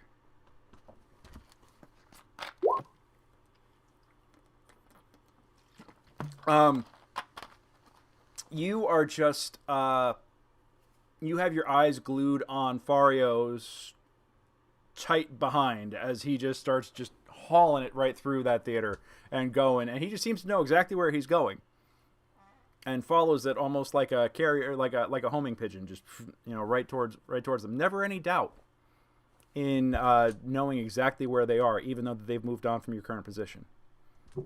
Again, I just can't trust these guys. There's something about them I don't. He's holding. He does out. have one fine ass. Thank you, Too Tired to Play. Yes. Yeah. and Catha notices. So maybe. I mean, what's your? Yeah, I'm noticing as he's running through the room. By the way, with spreading any information. So I'm distrustful, but also turned on, which can be a really hot combination. Yeah. I think you'll have to interrogate him more later. So with that, you guys do rejoin the party, and then the battle occurs. God, kind of ruined that plan now, though. He's a little bit crushed at the moment. Yeah, well, you know, he's Earl is quite fine. Oh no. Yeah, he's currently standing himself back up, and you know. Oh, thank you. At the end of the battle, he manages to get back up. He helps Felian back up, and all right. They share. Are you able to walk? Because it's going to be a serious turnoff if I have to carry you. He kind of blushes, and Felian gives him a very inquisitive, like, arched eyebrow, like, and he's just.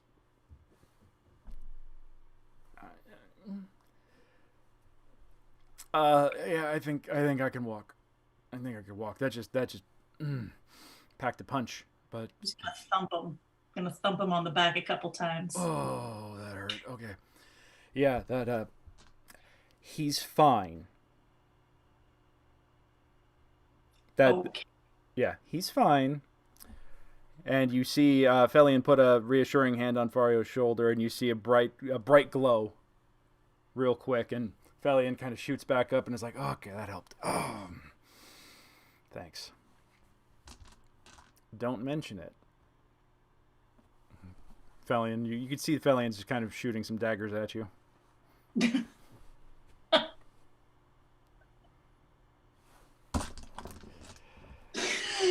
Okay then. Yeah. And you see, give me another insight check real quick.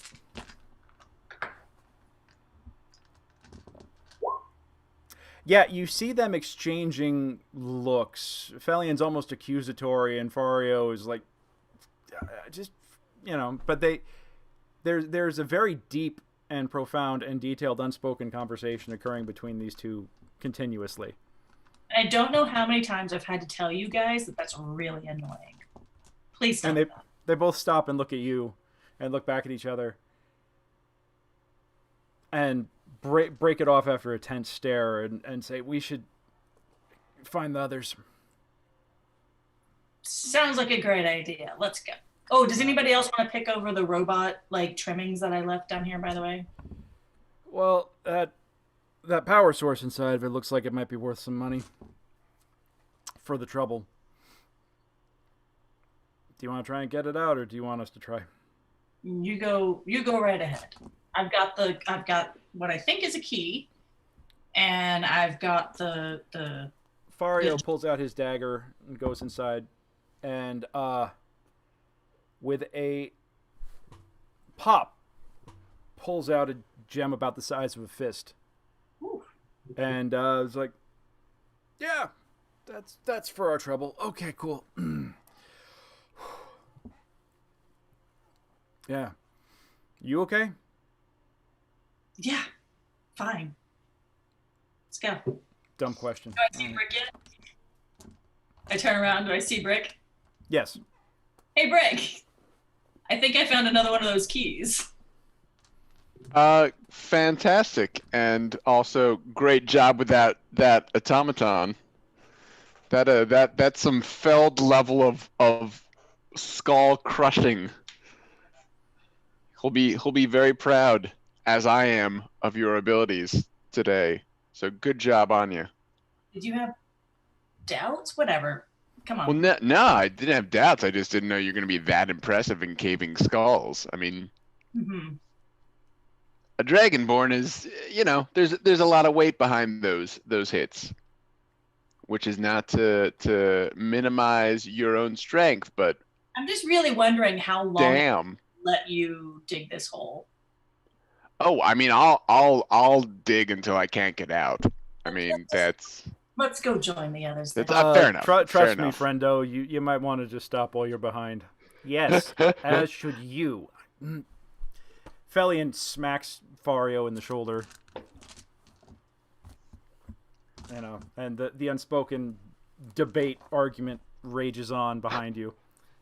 All right, let's cut over to over the corpse of the Dark Creeper and the rescued nephew. Wookie, you are standing right next to a gnomish child who is literally trembling with fear, shock, and thank you.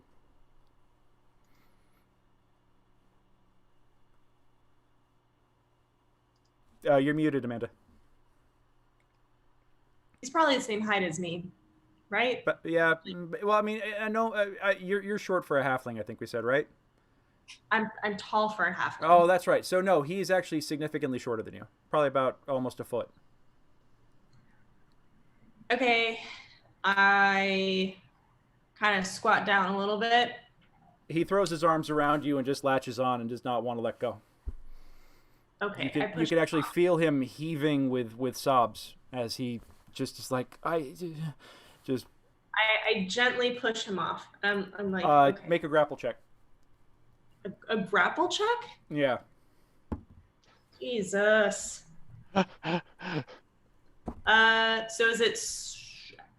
I can't remember. Is grapple... I'll let you use strength or dex, whichever is better for you. Dex. It's just a 10. He is latched on, and just like traumatized and sobbing. Okay. Well, I say, I'm not really the person you should be thinking, because it seems like your uncle took care of that guy for you. But let me give you some advice. If you're gonna make it in this world, you've got to toughen up. And then I pat him on the back. All right, Keygan. What's your name? Huh? What's your name?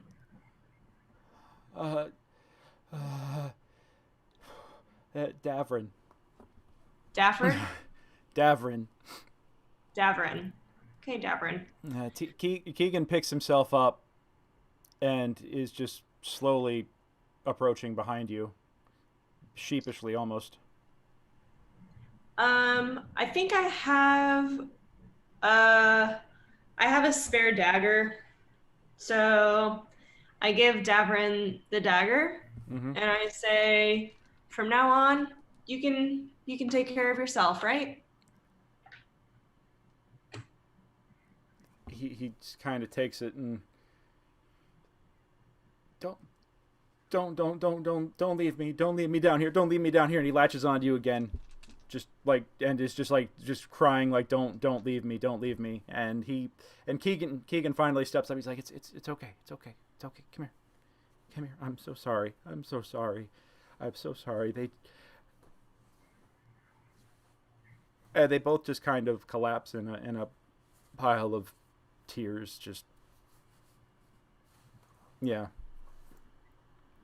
Okay. Well, Wookiee is completely unmoved and just doesn't know what to make of this display of family connection. And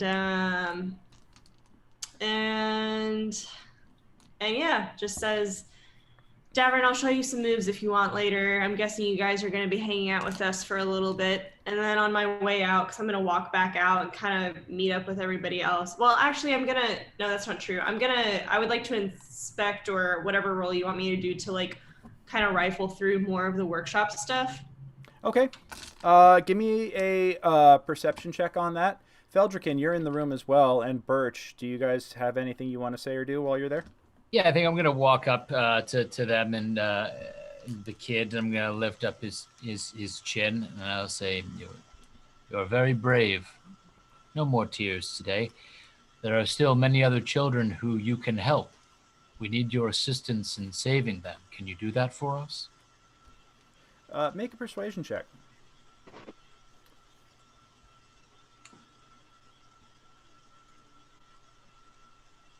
Hold on, I'm pulling the window back open.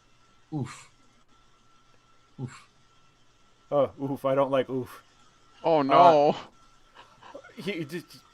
I'm not gonna fight anything. I'm not gonna kill. No, I'm not. I don't want to. I don't need you to fight anything. We just need you to tell us where they were taking the other young ones. Give me another persuasion check with disadvantage right now, please. And then Wookiee.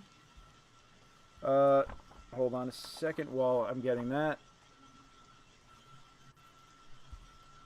That is 40. That is 40. That was 22 when I needed it, eh? Yeah. The lower of the two is 12. Okay, the lower of the two is 12. All right. Wookiee, you find a lidless chest with some coins and other trinkets in it, and I'll give you the inventory on that after play. But you do basically find what looks to be like the coin stash for the Dark Creepers that were living here.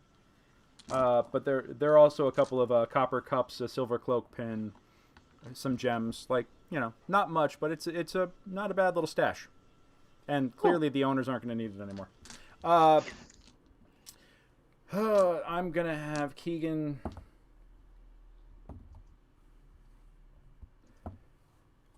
Keygan says, "No, it's fine. It's fine. We're going to get you out of here. You don't have to fight anything. It's okay. It's okay. We just need you to answer some questions, right? Fel?"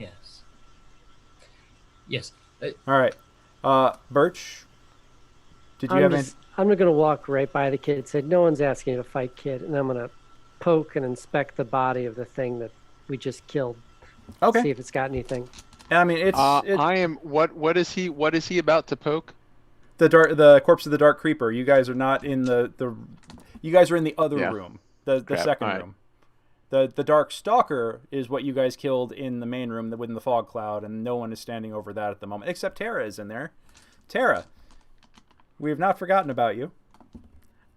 You have witnessed a whole bunch of different things going on, and there is the corpse of the big bad of this level, 10 feet from you. Mm-hmm. I think I'm going to. I assume I heard all of the ruckus down with the automaton. Yes. Are they still down there? Yes, but it sounds like that there's bantering about and mild sexual tension. Same old. Well, I'll leave them to their fun times, and I think I'll just follow the dragonkin And Okay. I think you heard Brick talk about how the body needs to be burned and warning that it's been touched by the Vanishing. Yes. I hadn't Assuming it. mentioned that when I went down to the robot, I would have mentioned to leave the body alone because I think it's tainted, but I didn't get into much detail as to why. Okay, so yeah, you hear that the body might be tainted somehow against nature. Well, This I'm not- particular minion, though, this one we saw. The creeper with the bolt through its eyeball that's Yeah. dead on the ground is just a common. It has a dagger, and Ah, actually that okay. it doesn't even have that dagger anymore because that's the dagger that Wookiee handed to Davrin. Okay. She handed the dagger that probably cut off one of his fingers or something. No, I gave him the dagger of the one that I killed that was my captor. Oh, that was your choke out. Oh. Okay, yeah, yes. Then you hand him that one. So there's still a dagger in this thing. Okay. Sorry, I lost track of all your kills here, Wookiee. Who doesn't? Yeah. I think I want to try and stabilize Davrin one more time. I'm gonna kneel down by him, and I'm gonna say to Davrin, I'm gonna say, "Would you like to know a secret that you don't learn until you're an adult and a warrior?" Give me a persuasion check. No. No disadvantage this time, but you know. Oh boy, jeepers! It was No, I don't want to learn a secret. Death comes for everyone. I'll give you something to cry about, kid. Now shut up. We're the worst. All right. Yeah. Would you like a hug? And he just latches giant- on And I- you. Yeah. I give him a big hug. Yeah. Big It's hug. okay to be scared. Everybody's scared. It's what you do with it. Hey, Greg, I'd like to search this room that the big bad was in. Was there stuff on the shelves and walls and stuff? You want to search the room that the big bad was in? Yeah. Okay, This give me a is- perception. Up in here.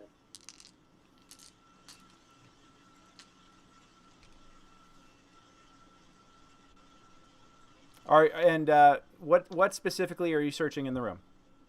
You said, is there like cabinet? You said there was like shelves and stuff on the wall. Is that what you? Yeah, there's shelves and stuff on the wall. There's also, I keep forgetting sometimes that I have these labeled that they might not show up clearly on your guys' end, but there is a gear door right here. Yep. Okay. And give me. Did you roll perception? Nope, I haven't done that yet. Please do so. 22. Yeah. As you are examining the wall over here on the southwest corner or southeast corner, you find a secret door. I am Dum, so dum, dum. Yep. You find a secret door. excellent. And aha. Come on.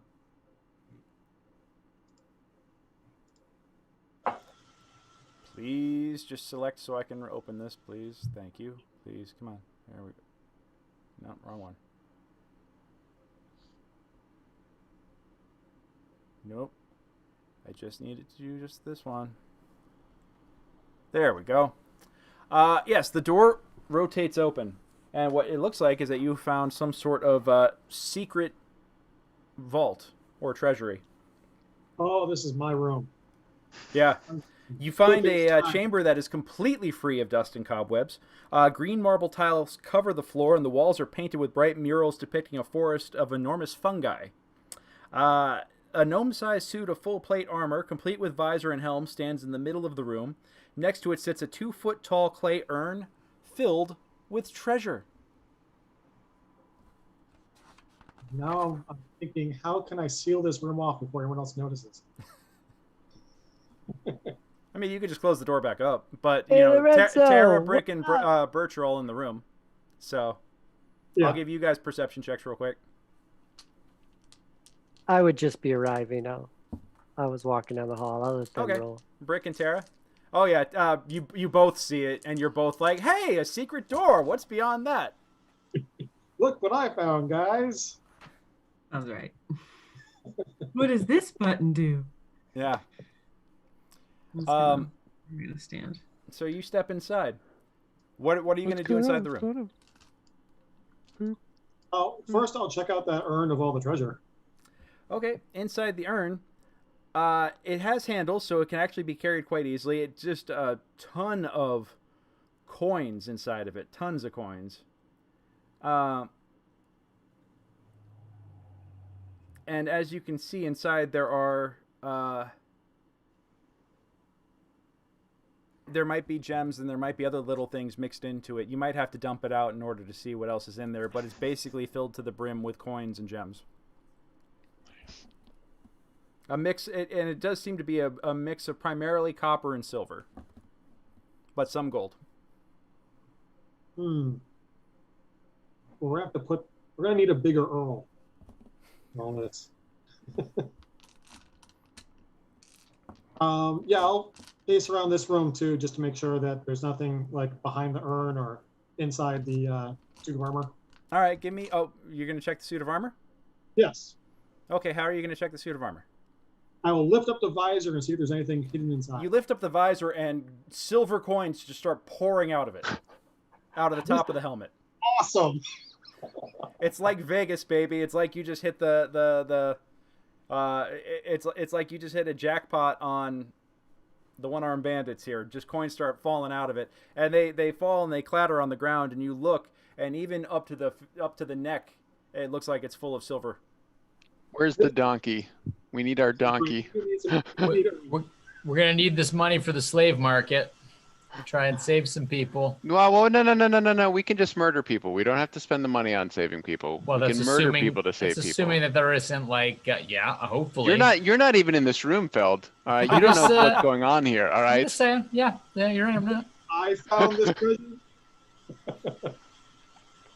Look, guys, we can split this 3 ways, and we'll just murder the bad guys. And maybe some of the good guys. It depends on how much money's here. All right. So yes. Where is Earl, by the way? Earl is because we will need a mule to carry all of this. Earl is still hanging out with Catha and Felian and Fario. Earl was spooked and hanging out in the hallway, but he was kind of paralyzed with fear, so he's close enough that they were able to get him back without any trouble. But he's down. They're down by the automaton. Gotcha. Right now. And Greg, were you saying that the table with all the spears, does it appear to be something that is manned, or is it a? No. It's a dumb trap. So okay. Yeah.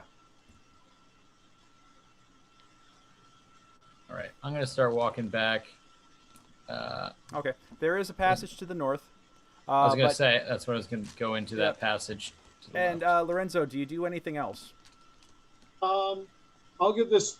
I mean, so far this is a room that keeps on giving, so I'm going to. I'll check out the urn and any other places in here. Okay. Plus through. All right. Give me a perception, check the walls, check the ceiling, check the floor.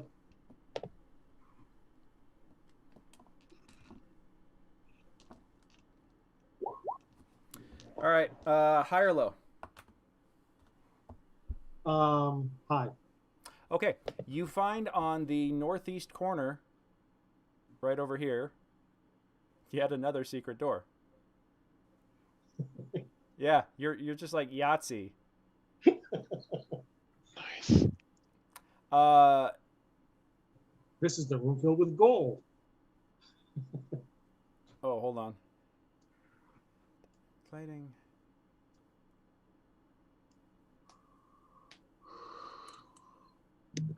Come on. Yes, you find yet another secret door that flips on its hinge. And as do you go inside? Yes. All right. You go inside, and I'm just gonna move you for argument's sake, just because there's. Yeah, there you go. Standing against the south wall of this room is a gnome-sized suit of banded mail clutching a finely forged gnomish hooked hammer. At its feet rests an iron chest secured with an iron padlock. Oh. We'll cut back to you in a minute. Okay. Catha, and Fario. What are you guys up to?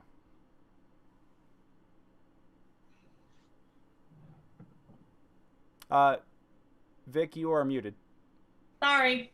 Yep. I believe that we were basically aiming to follow everyone else through into the room. Okay. So I don't know how far you want us to allow us to go. You guys can get up into the room here. All right. That's totally fine. I'll even bring I'll bring Earl and everybody else in. And the automaton is now crushed, so I'll leave that corpse back there. Right. Tara, you are standing over the body of the BBEG of this level. Oh. Oops.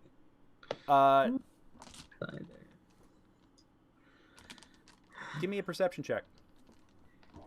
Okay. Hopefully now I can see things.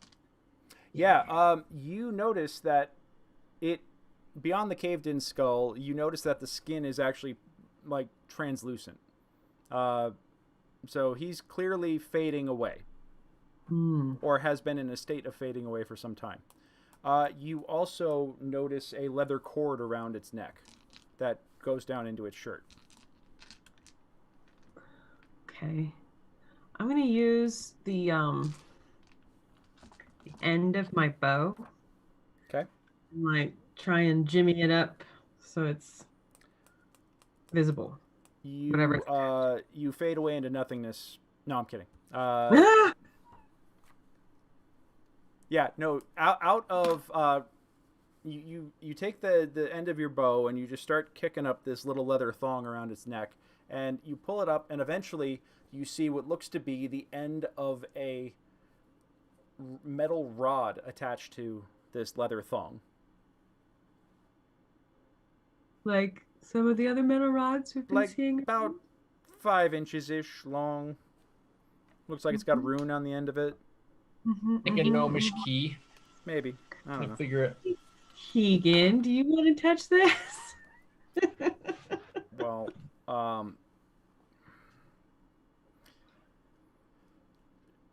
Keegan's actually not in the room. He's in the other room. He's not even there, so you can't do that to him. But you want to send him into a panic attack real quick. That's what you could do. I mean, yeah. Well, there's not really anybody else to ask about it. Yeah, a torch, right? You can burn it. You can kind of heat it up. Use an arrow, pull it off. Felton, you are heading northbound into the forge. As you walk into this room, it looks to be a forge. You see soot-blackened hearths in the corners of the room. In front of each rests an anvil and bellows and implements of the smithing trade, hanging from hooks nearby. 2 barrels of scummy water. You could just smell it like it's just been standing there for ages. Once used to cool searing hot iron weapons and implements stand against the north wall. 2 more flank the south exit, and a pair of empty weapon racks stand in the middle of the room. So this has been abandoned for a very long time. But it is hypothetically workable. And let's see. Gray Soul. Any hidden doors? I don't know. You can give me a perception check with disadvantage because you don't have a light source, do you? I would flick. I would be pulling out my torch by this point. All right. And I think Is that one of you guys calling me or the other guy? What? I heard someone yell my name. Oh no, I was the dungeon master is saying, Gray Soul, what are you doing? You and Wookie are still in the room with Keygan and his nephew. Yeah, Feld, you don't really find anything remarkable in the room. It's like, yeah, it's a forge. Yep.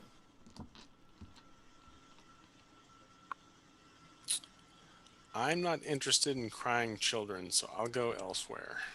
Okay. Wookie, are you doing anything special?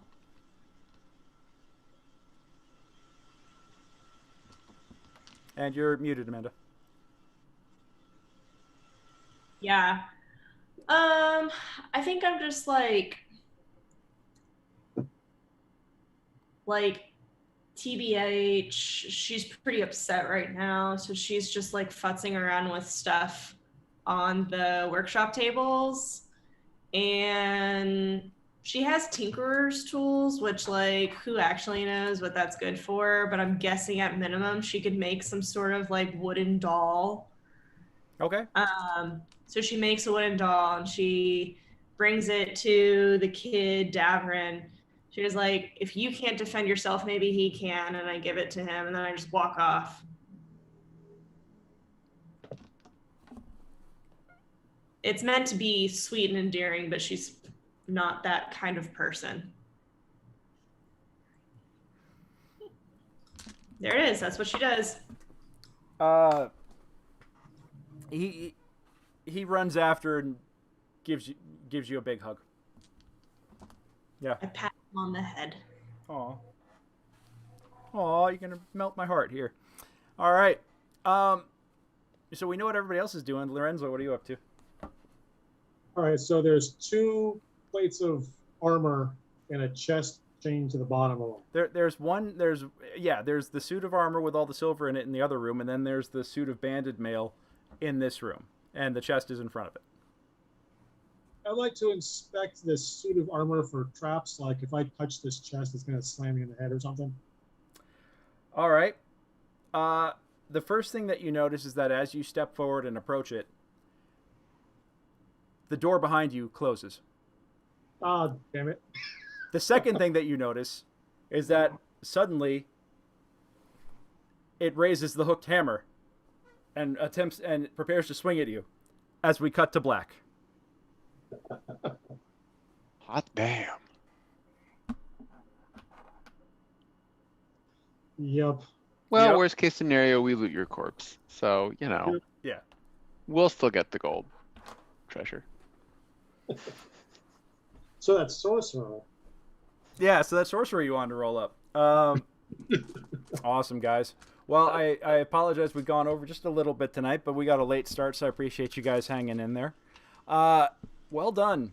Well done. After all this is over, I would love to hear your thoughts on the fight. Everybody in the chat, I know this was a bit of a long fight, and I hope you guys... I don't know how well fights actually read on... on stream, but if it's entertaining, please let me know. Or if you've just, whatever you guys enjoyed in the game tonight, please shout it out. We appreciate everybody sticking with us tonight. Too tired to play, Master Mandy. Well, I know Amanda, but still, I appreciate you being in the chat, chatting with everybody. Blake, everybody that's in here tonight, thank you guys so much for hanging out with us. Hope you enjoyed it. And Blake, thank you so much for the inspirations. I hope I did you proud with the exploding glass. You guys got to thank Blake for that, by the way. That was all his idea. Blake. So, yeah. He's looking forward to trying to kill you even harder next time. Nice. So, yeah, we will be back next Monday, 7 p.m. Pacific. Dice drop at 7:08. And, once again, folks, if you ever wanted to try playing this, I promise that it's not as technically intensive when I'm not on a live stream. It's not as crazy, and my computer isn't this slow when I'm not trying to stream at high def. So it's a little bit simpler. But I hope you guys will come back and join us next week. Book me at mastermindadventures.com. And do any of you guys have anything going on that you want to share or shout out? I want to give you guys the opportunity to plug yourselves too. Who's got something? Anybody? Paul, how'd your script reading go the other day? It went well. It was a second draft, so we got some good feedback. But I was just going to say, be good to yourself, be good to others, and maybe reach out to people you haven't talked to in a while, and check in on people and see how everyone's doing. It's been a rough year. Yeah, absolutely. Maybe set them up with a game. This is honestly, I know that you guys have said this a couple of times, but just having this on Monday nights. Work related or not, this has been a lot of fun and incredibly pleasant, and it's just been something that I look forward to every week, and it has been something that has kept me focused and going in all this craziness. And I thank you guys for being so willing to jump in and just do this crazy stuff every week with me. So thank you so much for that, and thank you guys in the chat for following along with all this and enabling us to be even crazier. So yeah, with that, I think we'll bid you all adieu. Have a great night.